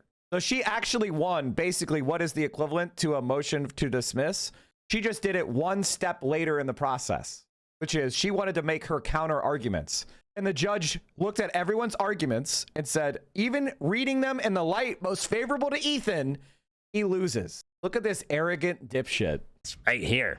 I gave her golden opportunity. No motion to dismiss, no counterclaims. Why is that? Lazy, dumb losers. No money spent. Raised money, didn't spend the money. That's interesting, isn't it? That's all I have to say about that. So we will stay tuned. Again, this is Denims and Casey Tron. Frogan's response will be due in a couple of weeks. So we will enjoy that. Although I expect it to look something like this. But she has a different attorney. So who knows? Maybe we'll see a different strategy unfolding. But me and my lawyer, we honestly expected too much. We expected way too much of our opponents. We thought for sure there would be a counterclaim at least, right? You know, arrogance, ladies and gentlemen, it's one of those things that, you know, Ethan Klein, he's not just stupid. He's an arrogant, dumb piece of shit. And I want you to understand that it's not really possible to win harder than Denims did. She could have won a little bit earlier, but I don't think that was actually a good strategy. As we talked about before, she was using an affirmative defense. So an affirmative defense is a little bit different. Like on its face, she did watch his video on her channel, right? So on its face, there is some question about copyright, right? So the judge would look at that and say, did you watch the video on your channel? Okay. So there is some, you did use his content, right? It's not completely 0%, right? But on the very next step, she said, yes, I did, but it's as a matter of law, it was fair use. That's the next step. It's really like a half step. And the judge said, oh my God. When the judge actually learned the full context, when he watched everybody, he read all their arguments, he watched the nuke. He watched the nuke! And he said, and then he watched her stream and her arguments, and he went, she wins. No reasonable person could think that Ethan Klein could win. The judge says that even if you were biased toward Ethan, he still loses. It's called the light most favorable. In evaluating a motion for judgment on the pleadings, a court must accept all factual allegations in the complaint as true and construe them in the light most favorable to the non-moving party. What the judge is saying here is, I made myself biased toward Ethan. I said everything Ethan says is true. But with the full context, you fucking lose anyway. You lose anyway. Ethan, you fucking lose. Even biased toward you, I can't fairly say that you have a chance of winning. Do you understand how much of an L this is? This is an extra, like there's no way to lose harder than this legally. Like legally, this is as bad as it gets. Like he didn't just lose a close case. He got fucking thrown out of the court. The judge said, you're wasting my time, you fucking loser. You have a frivolous lawsuit. You're done. Get out of here. You're finished. That's crazy. STEYER's chances has changed into a weighted court flip. Oh yeah, I said yesterday that STEYER's and NITHYA are going to continue to increase, and I think they're on track to win. STEYER's chance of winning has now increased to 38%. And what's NITHYA at? Is NITHYA, like, how's NITHYA doing? LA mayor's race. NITHYA, Ramen Gaines on Pratt at LA mayor race, but many ballots remain. Yeah, they're all going to be in her favor. So I actually think it's likely that both NITHYA and STEYER win. Now, I have my criticisms of both, but they're a hell of a lot better than Spencer, Pratt, and Hilton. So she has narrowed the lead. His lead has dropped to only 33,000 votes, and there is estimated to be 36% of votes outstanding. And they're going to be overwhelmingly left-wing. I think NITHYA is going to end up winning by a comfortable margin, even with Ray in. STEYER's chance of winning or top two. Being in the top two is winning. There is no winning in the first round. It's only, did you get in the top two? So you don't really care. Like, as long as you're in the top two, you won. Favorable. In evaluating a motion for judgment on the pleadings, a court must accept all factual allegations in the complaint as true and construe them in the light most favorable to the non-moving party. What the judge is saying here is, I made myself biased toward Ethan. I said everything Ethan says is true. But with the full context, you fucking lose anyway. You lose anyway. Ethan, you fucking lose. Even biased toward you, I can't fairly say that you have a chance of winning. Do you understand how much of an L this is? This is an extra, like there's no way to lose harder than this legally. Like, oh God, it feels so good. Holy shit. Oh my God. Doesn't it feel good to win? Doesn't it feel good that we just keep winning? We just keep winning. And it's actually going to end up that Hassan may actually have won every single race he endorsed in for this Tuesday. Like, Hassan may actually win every single case. I'm going to actually DM him and be like, did you see? Like, now, you know, STEYER's the one where I'm a little bit less sure, but I'm pretty much, like, I'm pretty assured NITHYA is going to catch. But we'll see. Maybe LA is, like, super right-wing right now. Hassan was on Democracy Now! Aside from Oliver Ma. Oliver Ma's race was weird. I don't know what happened there. There was another candidate named Ma. Like, that's unfortunate. That's really unfortunate. Fiona Ma versus Oliver Ma, which that's a bit unfortunate. He already lost Shoykot. Well, the thing is, Connie Chan is fine. You know what I mean? You know, it's like the cat race. Like, okay, we lost the cat race, but you got like a relatively left-wing person anyway. And honestly, there's an argument that Connie might even be like more left than Shoykot. It's really like a side grade. You know, like it's not the end of the world. Like obviously Biss is nowhere near as good as Cat, but it's not like disastrously bad. It's not like the most mega super Zionist person, right? So like even the places where we lose, we didn't really lose that much. Really, Pelosi endorsed? I don't trust. I mean, guys, primary's over. What do you want me to do? Keep pushing the fucking campaign terminology? We have to reevaluate based on new information. You know what I mean? Like, like come on. It's campaigning. Like, you know, we fight as hard as we can, and then, you know, we have an outcome and we work within that outcome. We don't sit there and take our ball and go home. If Connie wants to work with us, I will do that. I'm suspicious of Connie, but she's not Wiener. Okay? Like it's the same way I feel toward Platner. I have my like concerns, but they're so much better than the alternative. I'm obviously going to help them in any way I can. Some more crying on the H3 sub. I'm sorry, chat. I've just been enjoying this. Hopefully the hearing goes better, or they could do an appeal. Also, this is crazy. Am I a crazy bias to new media? Imagine the day a major movie like The Odyssey is released on streaming. There's zero chance you would be allowed to stream it day one in its entirety just because you paused every few minutes to ramble. Now, can anyone do a distinguishment? Earlier in the stream, we talked about distinguishing. Can anyone distinguish between a brand new theatrical release and the content nuke? Is there anything about those pieces of media that might be a little bit different in your mind? Can you distinguish a full-blown theatrical movie versus a drama slop video about the person who's reacting to it? So this tentative agreement can become the final order if Ethan and Denims both agree, which I'm sure Ethan doesn't. That's not how it works. No, that's not what this is, you dumb fuck. The judge wasn't like, do you agree to lose? Do you tentatively agree to lose? No, the judge was saying, I'm about to say you lose. Do you have any last arguments? Before I order your defeat, do you have any last arguments that you want to put on the record so you could appeal my decision? Because you're about to lose. That's what's happening today. Rotting, though, nowhere does the judge even touch on the market replacement piece. Yes, he does. He literally says it's not a market replacement because it's a different in kind. He says the experience of watching the live stream reaction is totally and thoroughly different than watching the original video, and their purposes are completely different. It's literally section 4, effect of the use on potential market.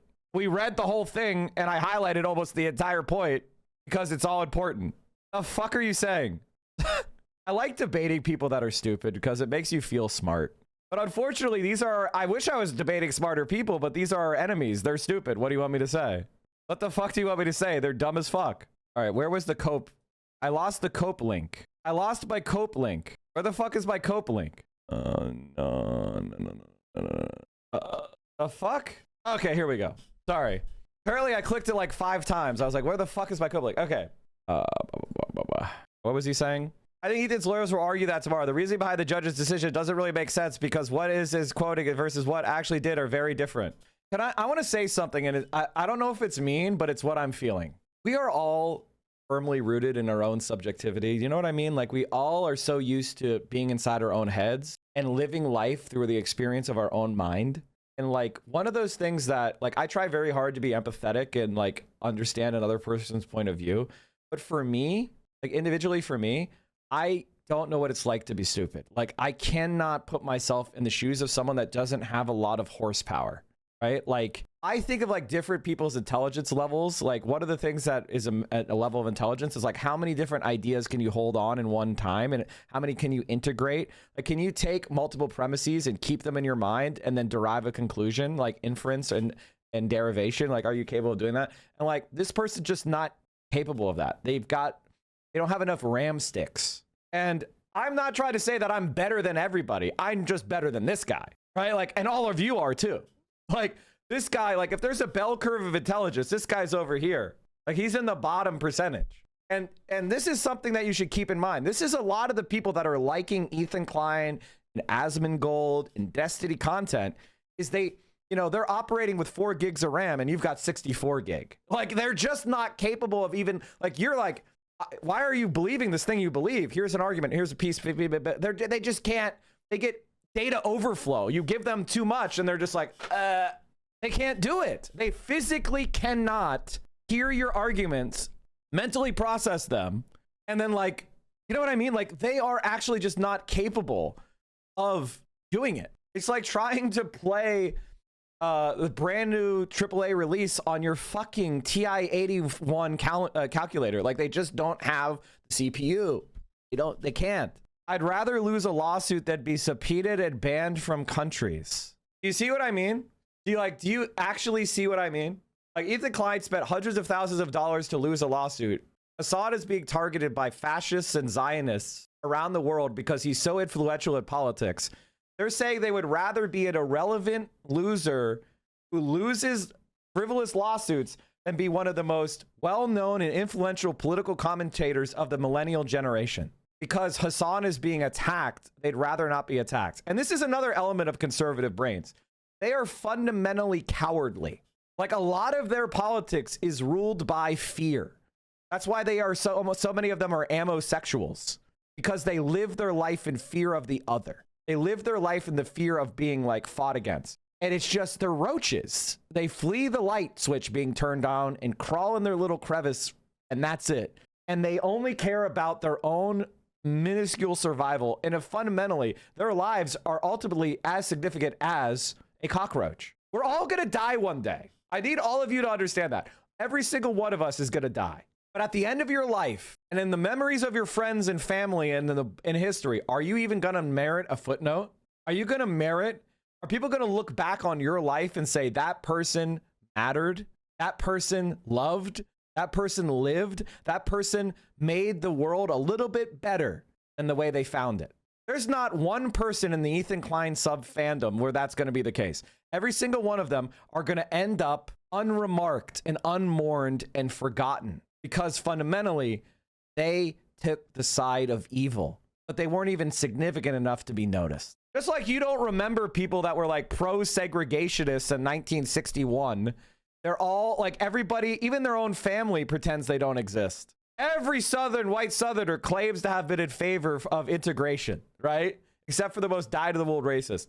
Unironically, they're forgotten. This is so wild. Right before this, it states, accordingly, the court finds the defendant's live stream is not a market substitute for the nuke. How? Okay, well, let's go look. Did the court find? So the reason why is plaintiffs Denims attempts to use the nuke for the exact opposite purpose, to radicalize her audience to be anti-Semitic and anti-Israeli, along with defending Hassan. So according to Ethan's lawyer, her reaction is got a different purpose than the original thing. So it's not a substitute. Now, maybe you don't know what substitute means. Substitute definition. I'm going to help you. A substitute is a person or a thing that takes the place, function, or role of another. Okay?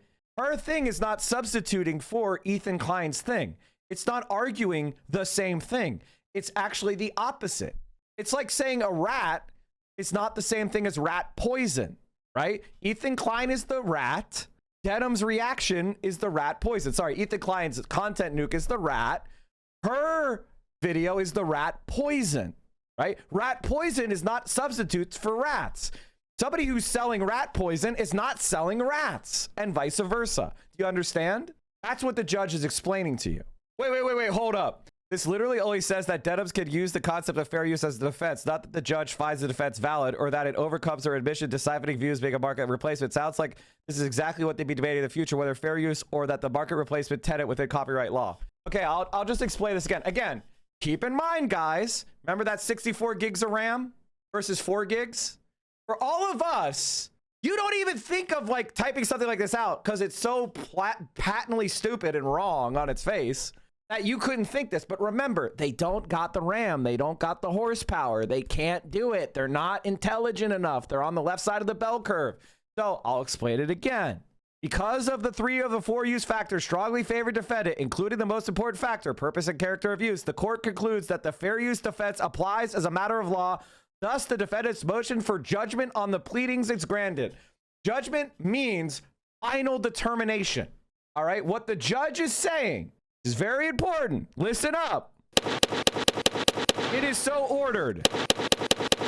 It's over. I judge. That is the end. Okay? Sorry, that was a gavel.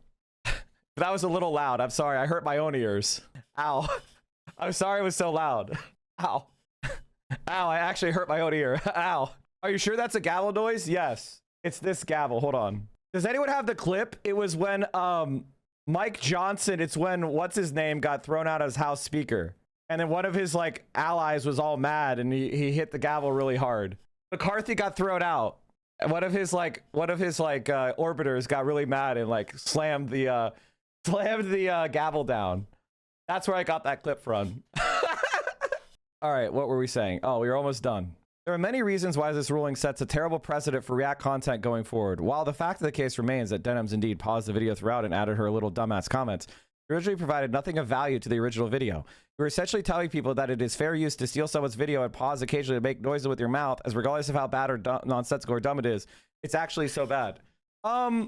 Okay, listen. Again, think about the RAM sticks, okay? There's a little smoke coming off of them. He's not very bright. He's not very smart. He's an Ethan Klein fan, okay? That is a subjective evaluation, and it's not good for, it would chill free speech to have this opinion be the line, right? Because you and I might disagree about what is good commentary. I think I make good commentary. You disagree.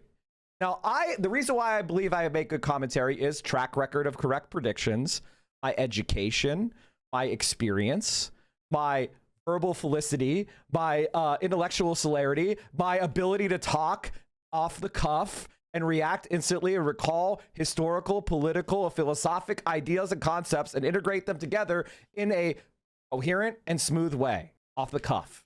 That's why I think I make better content than you would. Now, that being said, somebody could disagree. You could find my fucking voice annoying or whatever. You could say I'm ugly. You could just think that left-wing content is just too annoying for you and it doesn't matter how good my track record is. Like you're allowed to have a difference of opinion. But if you allow subjective difference of opinion to determine whether fair use attaches or not, then you're really just saying, I want to silence people I don't agree with as a matter of law. And the entire concept of free speech goes away. So now there is a limit, right? Like if they actually did what he's saying, which is just occasionally go, then that would not be fair use because it wouldn't be sufficiently transformative. It wouldn't have a different purpose. It would just be a substitute. The main purpose of the content would not change just by occasionally making mouth noises. But what happened is Ethan Klein, and his lawyers admitted it, had a different purpose than Denims' reaction did. And because she did so much reacting, making the video, her reaction was longer, more than twice as long as the actual video, they were able to establish that it was fair use and not a market substitute. Now, you are an inferior person. I know the guy that I'm reading will probably never see this stream. I hope you do.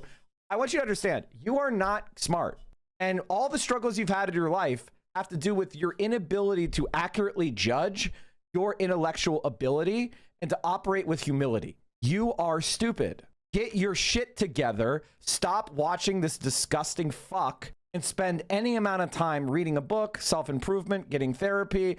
I don't know, learn a trade. Get off your mom's couch. You fucking loser. Because you're not going to make it when your parents aren't there to prop you up anymore. Does the 7-day clock for the defendant to prepare and submit a judgment start today? It'll start when after the hearing today. So if the judge decides to make his tentative decision permanent, he's going to listen to Ethan Klein's lawyers' last-ditch attempts to save the case, right? So that's what the judge is doing. The judge is saying, come tell me your last-ditch efforts to save the case because I've determined that you've lost.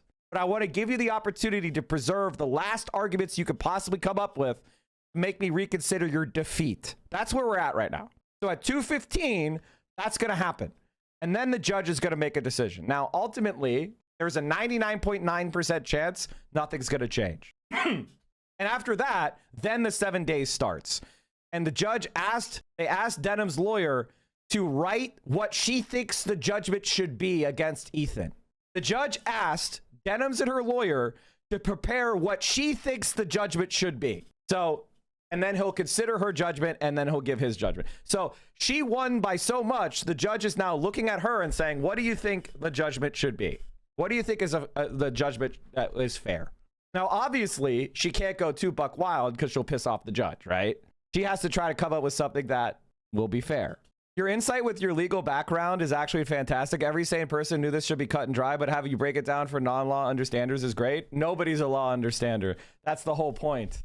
There is no such thing as a law understander because law is politics. Politics is about power. And that's not my theory. That's called legal realism.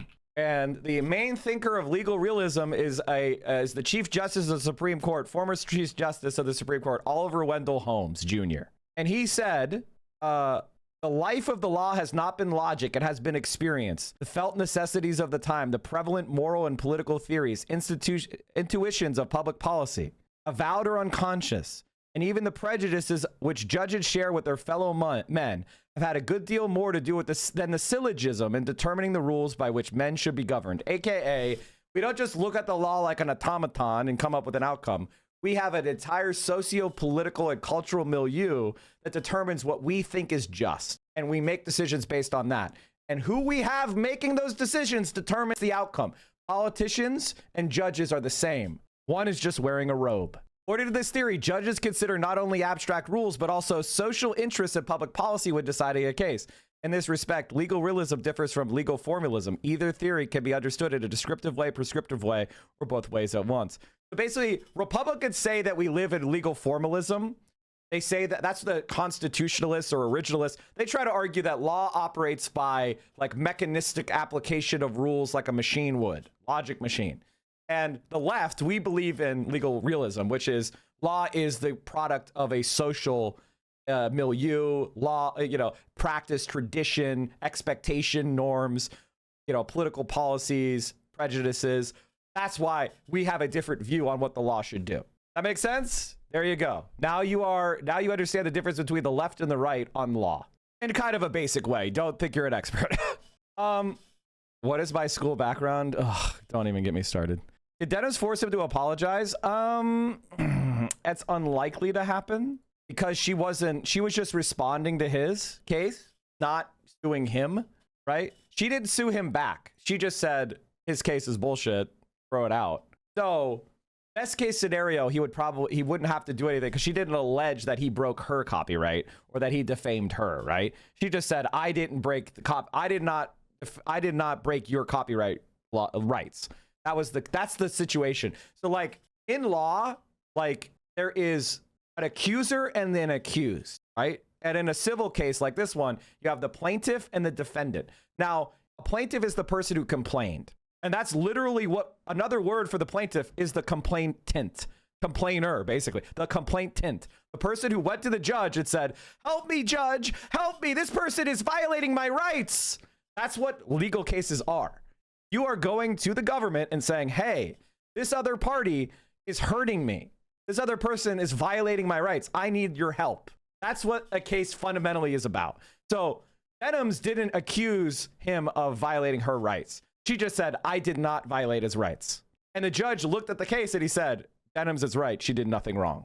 But she didn't actually accuse him of anything back. Does that make sense? So the judge is not going to, on his own, just say, oh, actually, you did a bunch of stuff to Denims, and I'm also going to say that you owe her, blah, blah, blah, blah, blah, blah. She has to ask for that.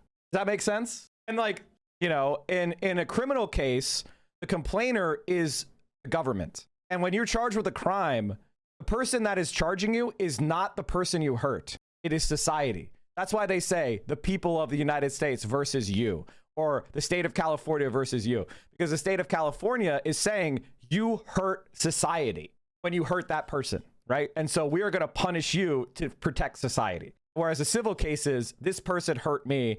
Can the court help me be made whole and punish the person who hurt me? And there is a difference between like torts or civil infractions and crimes. So you can like break the law and hurt someone, but it not be a crime. But the court could still find you liable that you have to pay a bunch of money to them. Does that make sense? All right. Those are the fundamental differences. That's like some basic level, just so you kind of understand the like differences. Does she have to prove financial damages to get paid? What she would prove is her legal expenses. So that's relatively easy. It's the bill. Like she would show her legal bills to the judge and he would look over and see if they were reasonable, right? And then he would, if he wanted to, he could say, Ethan, you have to pay these. So when a judge says you have to pay, do you know what that means? So basically what that means is we have something known as the sheriff and we have what's known as the U.S. Marshals. You guys know what those are. Basically, they're the cops for the judges. And the judges will say, you owe Denims $200,000 or whatever, right? And he'll order that Ethan pay. So the smart thing for Ethan would be to voluntarily pay, because if he doesn't pay, Denims could then go back to the court and say he's not paying. And then the marshal will go and take it physically. Or in a court level, state court, the sheriff will go and take your shit, including going to your bank and taking the money out of your bank account, taking your car, taking the money out of your bank account. They could also go to your employer and say, give a portion of his paycheck to Denims. All of that can happen. That's why losing a court case is bad for you, and you don't want to get sued, because the sheriff and the marshals can take your shit right out of your house, and they will come with guns, and they will do it. So losing a court case is bad. That's why corporations pay the money, because if they don't, the government will show up with guns and take their shit.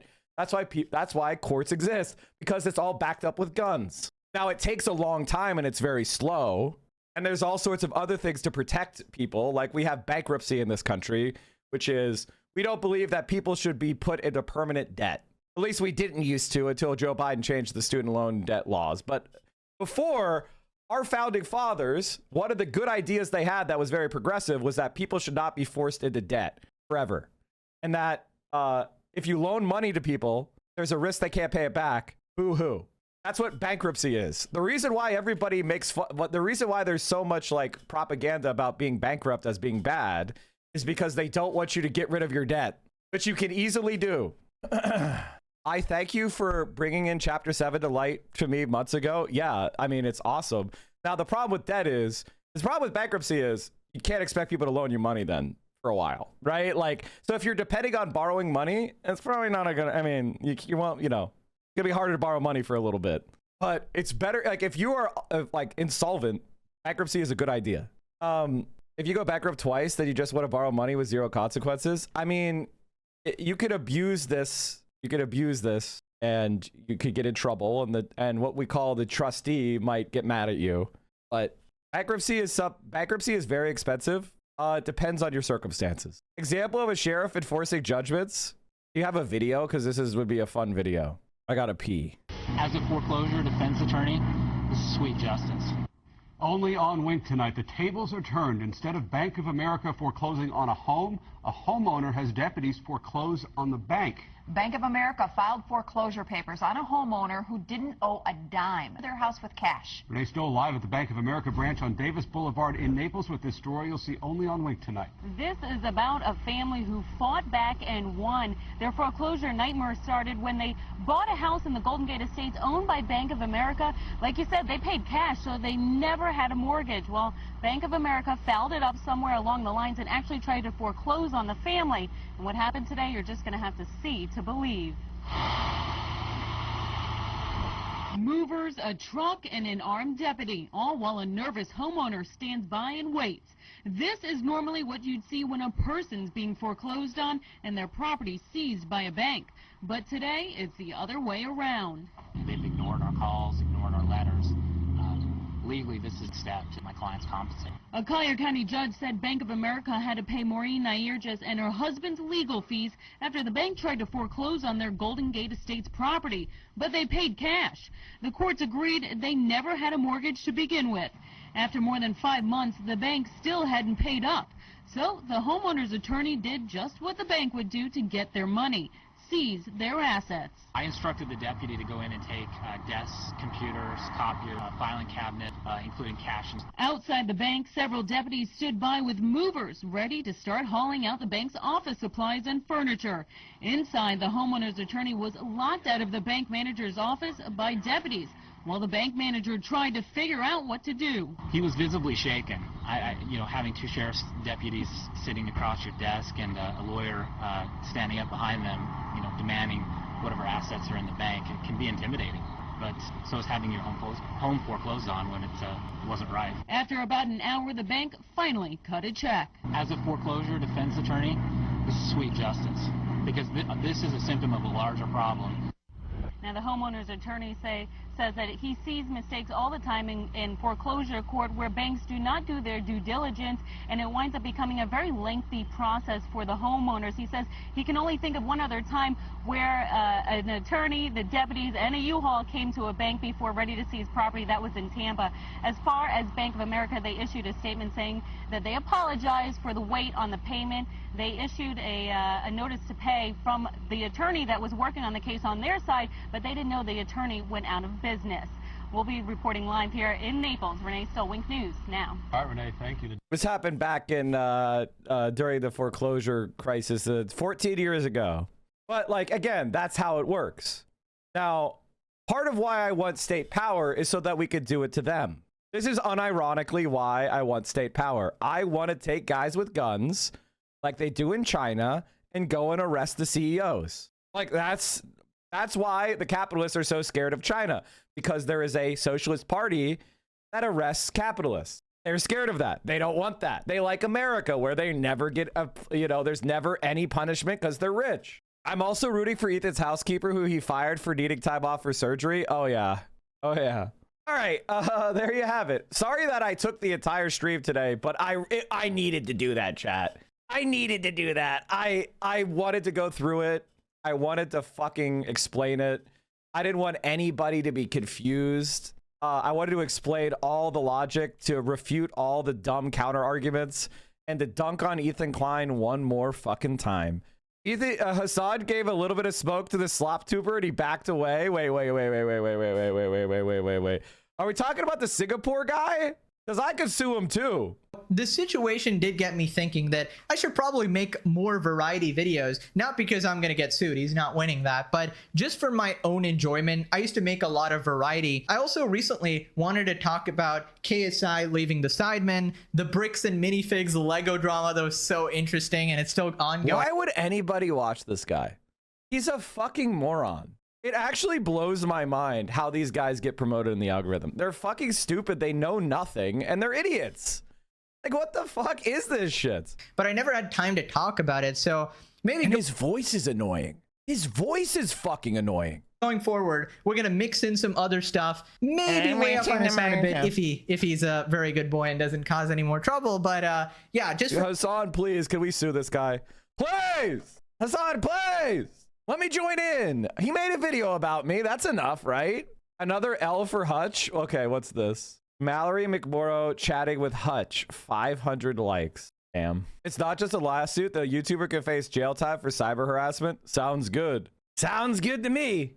Okay. Wow. Oh God. All right. Well, so they ruled against Ethan because of the precedent set of the Matt Haas lawsuit. Perma banning me for this comment is just as funny as Ethan losing his lawsuit because of the precedent set by the case he won when he wasn't an insecure, hypocritical, litigious loser. What a W. Who would you expect her to support? Oh, she'll support the Zionist. Mallory McMorrow is a Zionist. But speaking of that, chat, another W has occurred. A W the likes of which I wasn't expecting, and it's incredible. The UAW has endorsed, the United Auto Workers has endorsed Abdul El Sayed for United States Senate. UAW members in Michigan, the most important state for UAW is Michigan. Want a fighter in Washington, D.C. who isn't afraid to push forward a strong working class agenda with moral clarity, having never taken a dime from corporate PACs. Dr. Abdul El Sayed is someone who we could trust to have have our backs, including when we need it most. Like come May Day 2028, from Medicare for all to banning stock buybacks, Abdul is ready, eager, and well-equipped to move on our core issues in the United States Senate.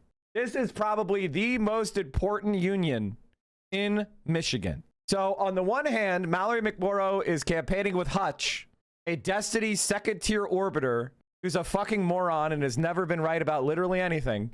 And the UAW is endorsing Abdul. I think we may have a little bit of a power differential there. UAW supports terror apologists?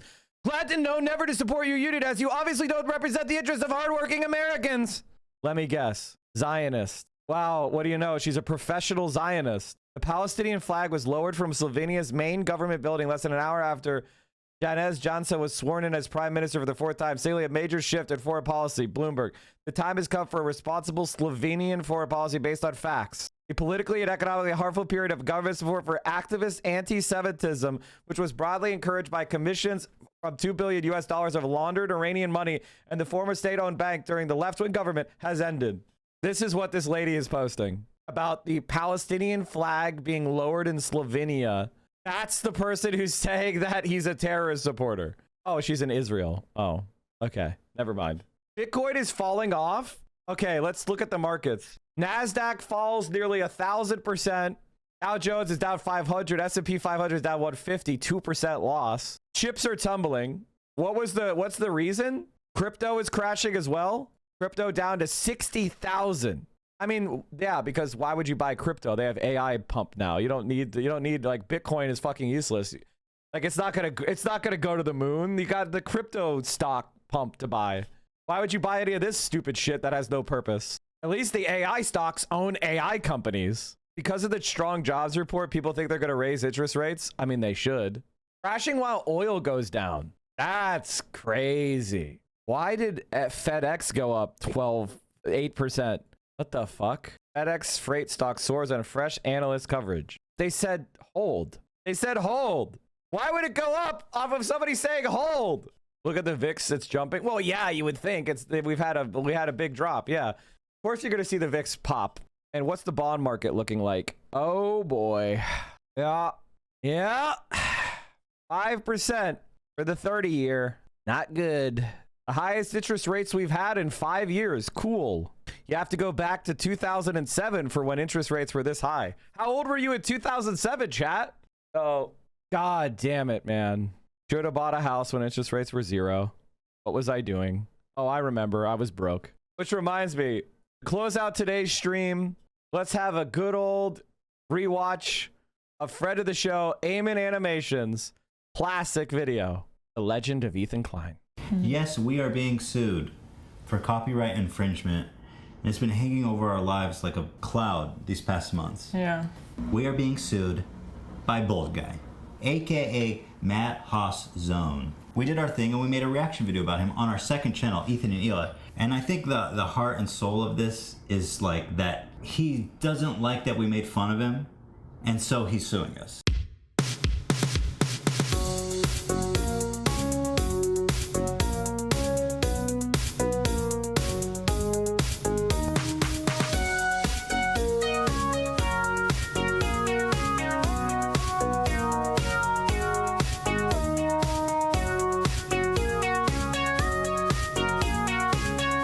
Wow, Ethan, great move. Keep it up. Proud of you.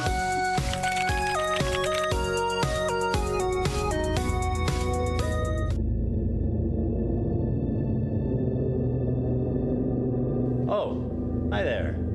It's me, your old friend, Ethan Klein. It's been a while since we've last spoken. In that time, I've had 3 kids, all boys. I've lost 100 pounds, and I've pissed off 75% of the internet. Probably a lot of you guys too.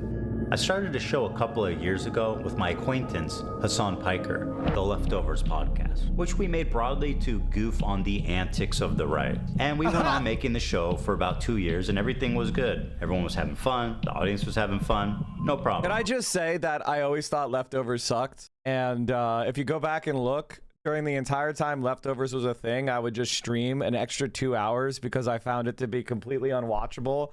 And most of my audience agreed. So I would just have like a nice 4K viewer stream or whatever while it was live, or you know what I mean? Like nobody gave a shit and it was dog shit and I hated it. And it's because it's like Hassan would start talking, the only person who brought any value to the show, and then Ethan would start interrupting and it was like, why am I listening to this fucking dumbass who doesn't know anything about dick rambling? Absolutely worst content that Hassan ever made. And I love the guy. That was until this happened. From the river to the sea essentially means the state of Israel is going bye-bye. And over time, I started to learn that my co-host, he really likes terrorists. I started to wonder if I had any idea who this guy actually is. And then I had a terrifying vision. Terrifying vision. 30,000 children killed, by the way. I want you to imagine a single child dying horribly in a fire. Ethan Klein, that happened 30,000 times, and Ethan Klein did not budge.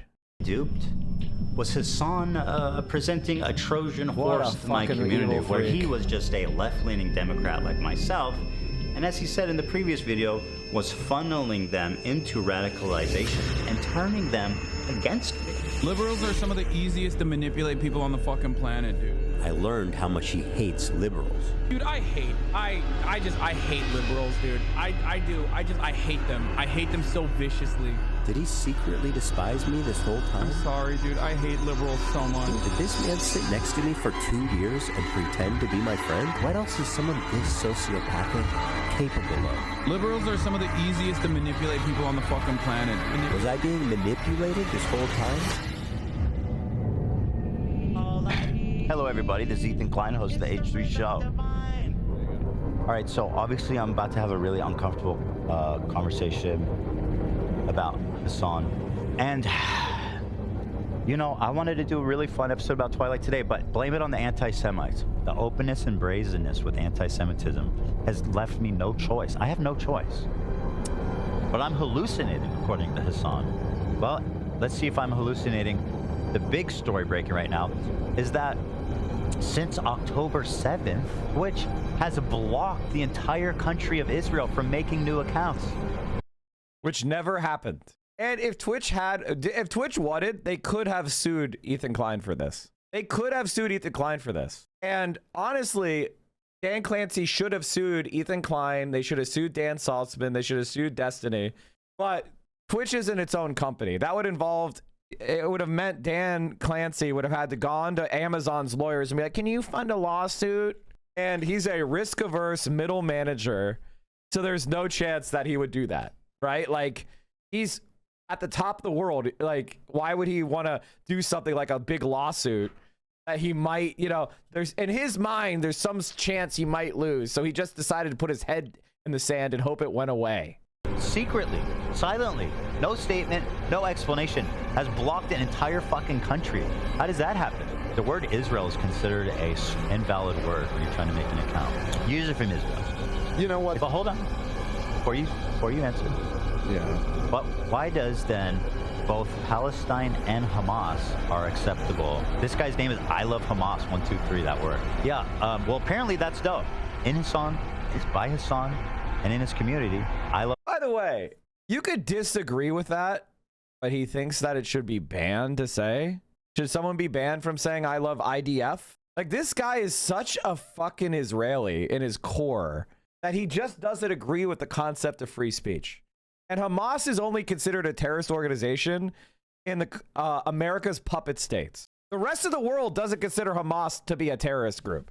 Like, it's only America-aligned puppet states in Europe and Israel that think that Hamas is a terrorist group. And it was a very recent determination because the Israeli lobby has been able to get more and more power and control over U.S. foreign policy, especially since the Iraq invasion. So, like, yes, it's considered a terrorist group in America, so you're not allowed to support it in America. That determination was blatantly and nakedly political. Hamas 123 is just another member of his community. I'm being real. It's just way too many coincidences. Hassan is on the homepage of that website every time I go there. He's the most viewed live streamer live right now. Yeah, because they keep putting him at the top fucking page every day. Yeah, but yeah. And nobody, there's no, what's crazy is there's nobody on the entire platform to call him out. Nobody. They've all been banned. They've all been banned.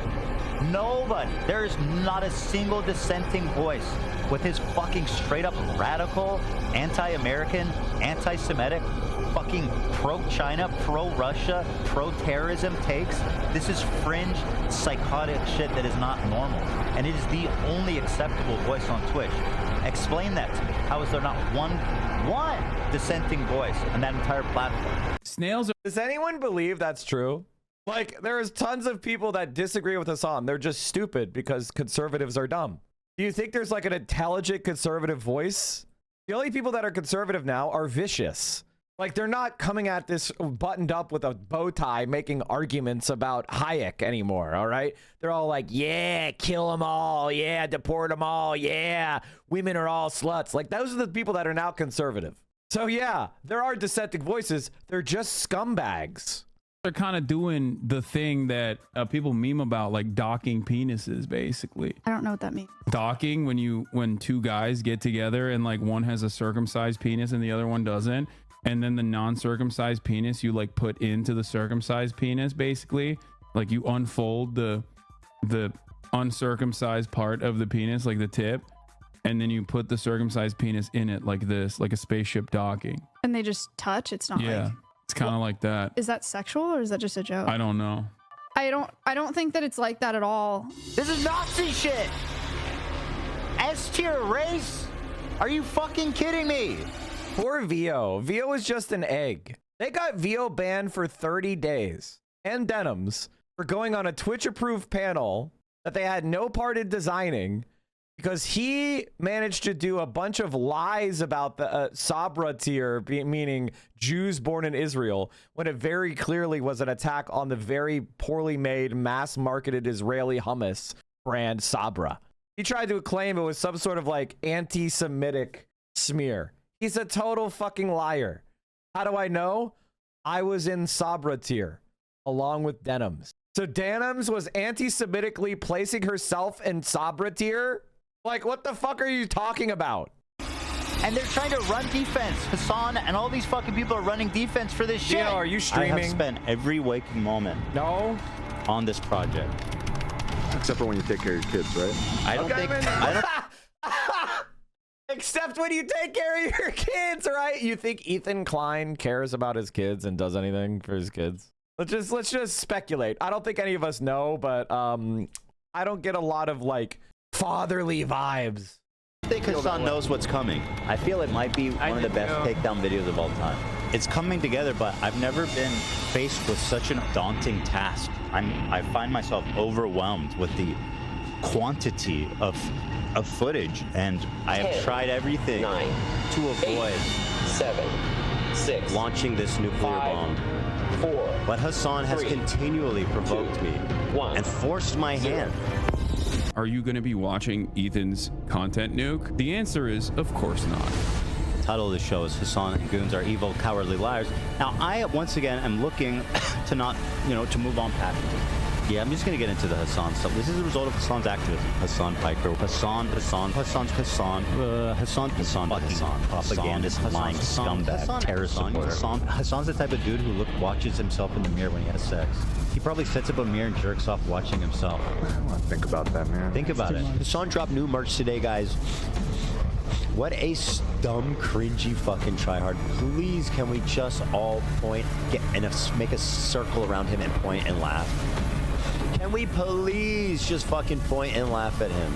And why is this? Why do we allow this? This should be illegal, and nobody cares. Somebody, please! It's insanely pathetic.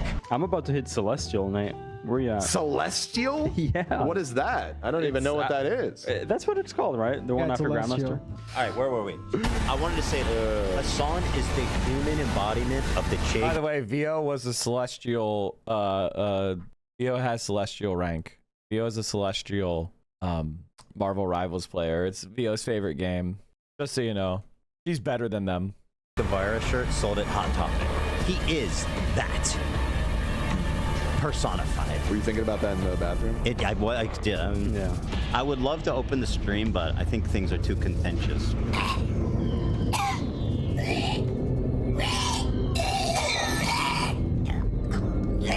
The hallucination is starting to feel a lot more real. Whoa. It's a little catty and weird, considering I feel like our conflict at this point runs so deep. But I'm gonna pull it up anyway. Fuck it. Out of context would be to talk to me face to face instead of just watching me on a 30-second delay on your stream. Wait, that's what I'm. Wait. How does he know I'm watching already? Wake up, Ethan. Wake up. Wake up. Come on, Ethan, wake up.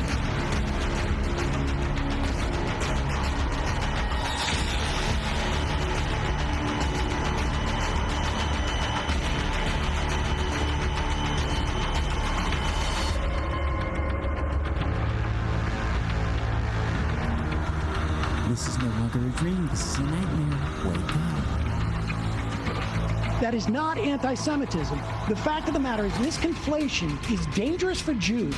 It is a way of weaponizing anti-Semitism that has enabled Donald Trump to do the shit he's doing, that has enabled the slaughter of thousands upon thousands of children and women and men, for that matter. And this type of conflation, Ethan, is what I find far more irresponsible, frankly.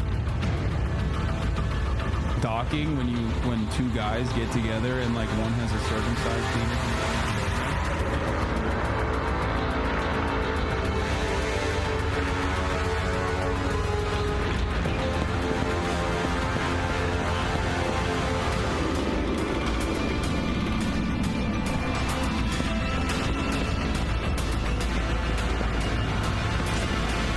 And I hope people bear in mind. Never forget, as this war rages on, just remember why I'm. It's kind of like that. Because every one of you motherfuckers that I said I'm coming for, that I hold responsible, guess what? It's only a matter of time. I can't wait for videos crying, Ethan's suing me, Ethan's stalking me, Ethan's all this. Yeah, I'm doing all that. Listen to that. Listen to Gila Klein giggling in the background. Fucking scum. Here's the thing, Anissa and Ian. I just want you to know. I want you guys to know something. Look at me. This is me. I win, you lose. And you will continue to lose. And I'll tell you why. Because I'm not done.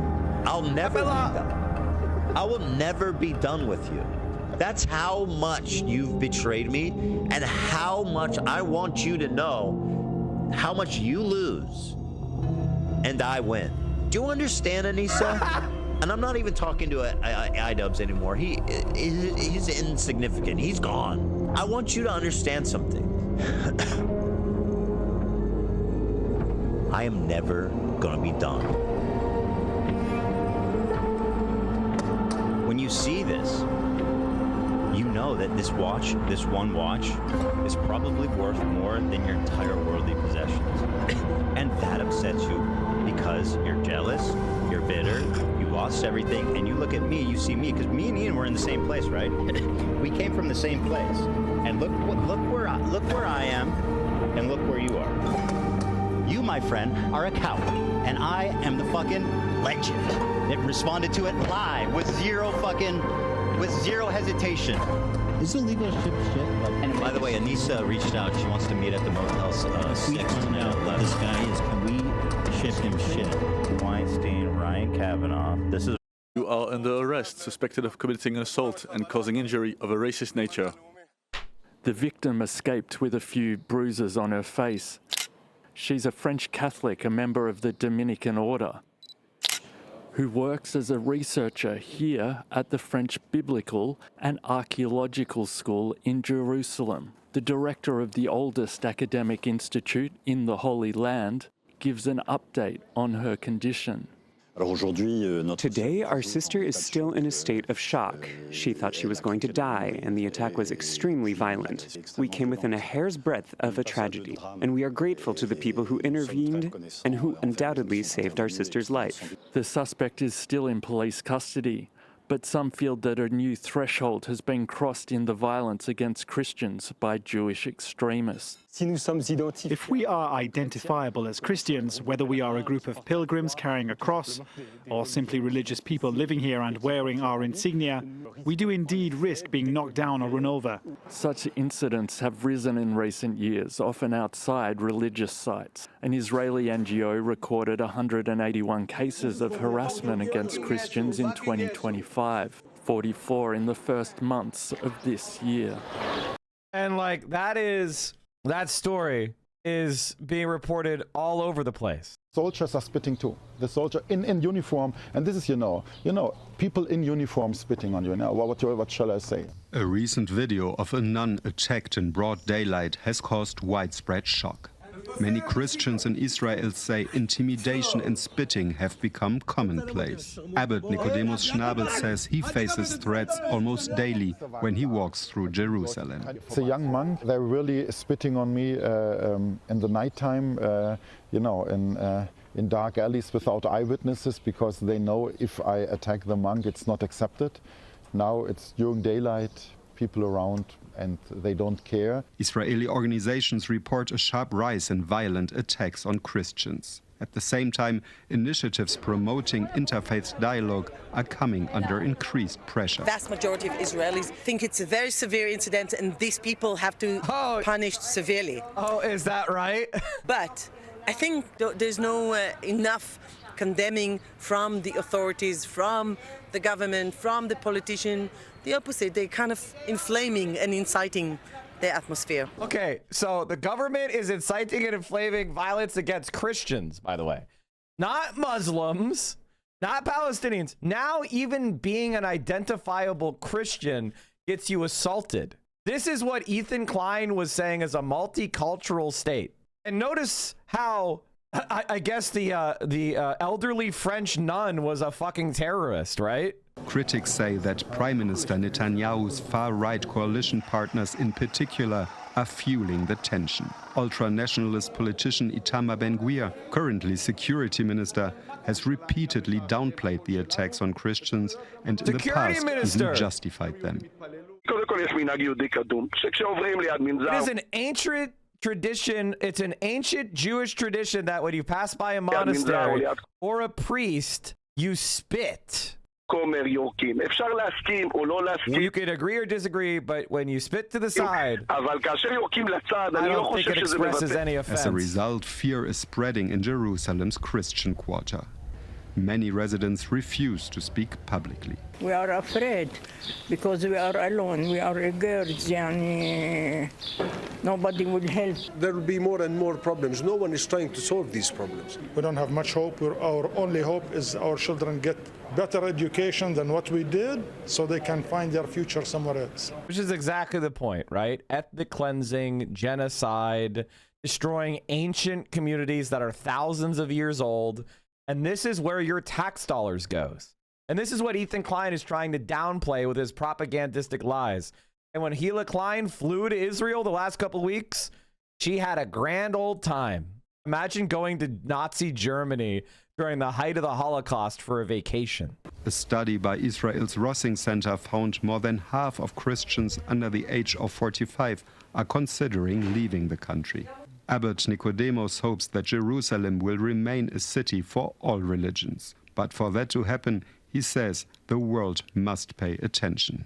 We know how badly we treated Jews, and also we see the really rising phenomenon of anti-Semitism. But this is not an excuse not to look on the realities here on the ground. Soldiers are spitting too. The soldier in uniform, and this is, you know, people in uniform spitting on you. Now, what shall I say? Even the German media is now reporting on it. That's how bad you know that it is. All right, everybody. That's gonna be it for me today. It is Friday, so we have a movie night on my Discord. I'm gonna link that in the chat. Discord, go check that out. Every Friday at 6 p.m. Pacific, 9 p.m. Eastern, we get together and watch a movie. For Pride Month, the mods thought it would be a good idea to watch the classic 90s queer film Birdcage. Pop, I'm getting married.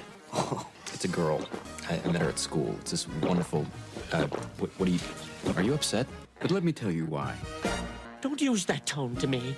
What tone? That sarcastic, contemptuous tone that means you know everything because you're a man and I know nothing because I'm a woman. You're not a woman. Why the fuck, mods, are you watching 90s queer shit? Because it's gonna hold up so bad. Oh. You bastard.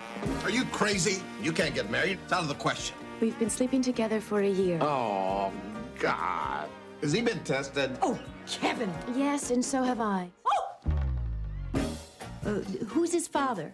His father is in the arts. You do an eclectic celebration of the dance. You do fussy, fussy, fussy. You do Martha Graham, Martha Graham, Martha. You know, in defense of this movie and how listen, it obviously trades on some tropes and some stereotypes. But I got to tell you, in the 90s, being gay was illegal in America.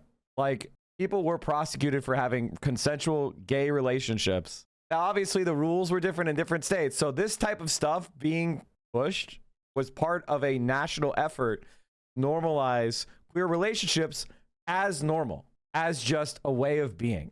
Graham, Madonna. Did you keep it all inside? What This does was the mother woke, do? yeah. She's a housewife. Oh, I could play it straight. You take your knife and you smear. Men smear. Smear, that's it.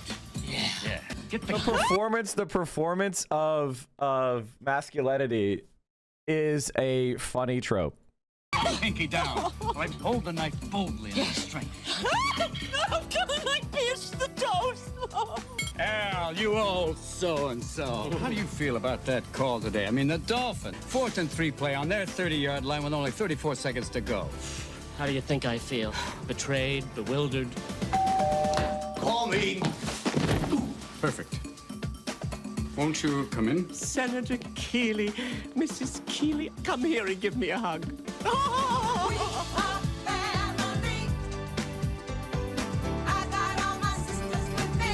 I've never felt such tension. It's like riding a psychotic horse towards a burning stable. God, this is a nightmare. Something about the father and Mrs. Cole. I can't put my finger on it. It's nothing. What do you mean? It's nothing. It is Dad, something. It's nothing. Something very strange is going on. Wow. So we're gonna be watching that tonight. Come join that in. Come join in. And you know, that made me feel like I saw a video. I think it's called The 2 Types of Millennials. And that just made me feel that different. Look at us. Our generation's been through the ringer. The 90s was the last burst of pure joy before the dawn of the digital age. We saw 9/11, lived through the financial crash, and lived to see another day. We were ridiculed and mocked by older generations for buying avocado toast, but we were made tough. Now, as we enter our 40s, we watch our children grow, still terrified of the economic chaos of the world, but we are durable. We've been tested. We are truly one of the better generations. Epic bacon and all. I'm Gen Z. No, you're definitely not. Well, basically, I am. You know, I have all the same references. iCarly. I grew up with an iPad. When did you get an iPad? In high school. If you remember 9/11, you're not Gen Z. I vaguely remember that something happened. Something did happen. This didn't really affect me. Wait, hold on. You're in your 30s. I'm 29, asshole. Oh. That makes sense. What makes sense? God, you're so cringe. Millennial cringe. You'll find out that being 29 is not so different from being 39. Don't do that. Don't age is just a number, man. Age is just a number. You're an old man. I'm young. I watched K-pop Demon Hunters. Unironically, I'm type 1 and Hassan is type 2. Honestly, it really hits. Honestly, this fucking hits. Oh, shit. What a good fucking content creator he is. God damn it. Man carrying thing with another banger. All right, everybody. That's going to be it for me today. Thanks so much for hanging out. Appreciate all of you. Thanks for all the support. We ended up just over 6,000 subs. I'll be adding the emote. Thank you, everybody. 6,022. Appreciate all of you. I'll see you all very soon. We're headed over to KCTron. Continue the celebration of the Ethan Klein humiliation. All right, everybody. See you soon.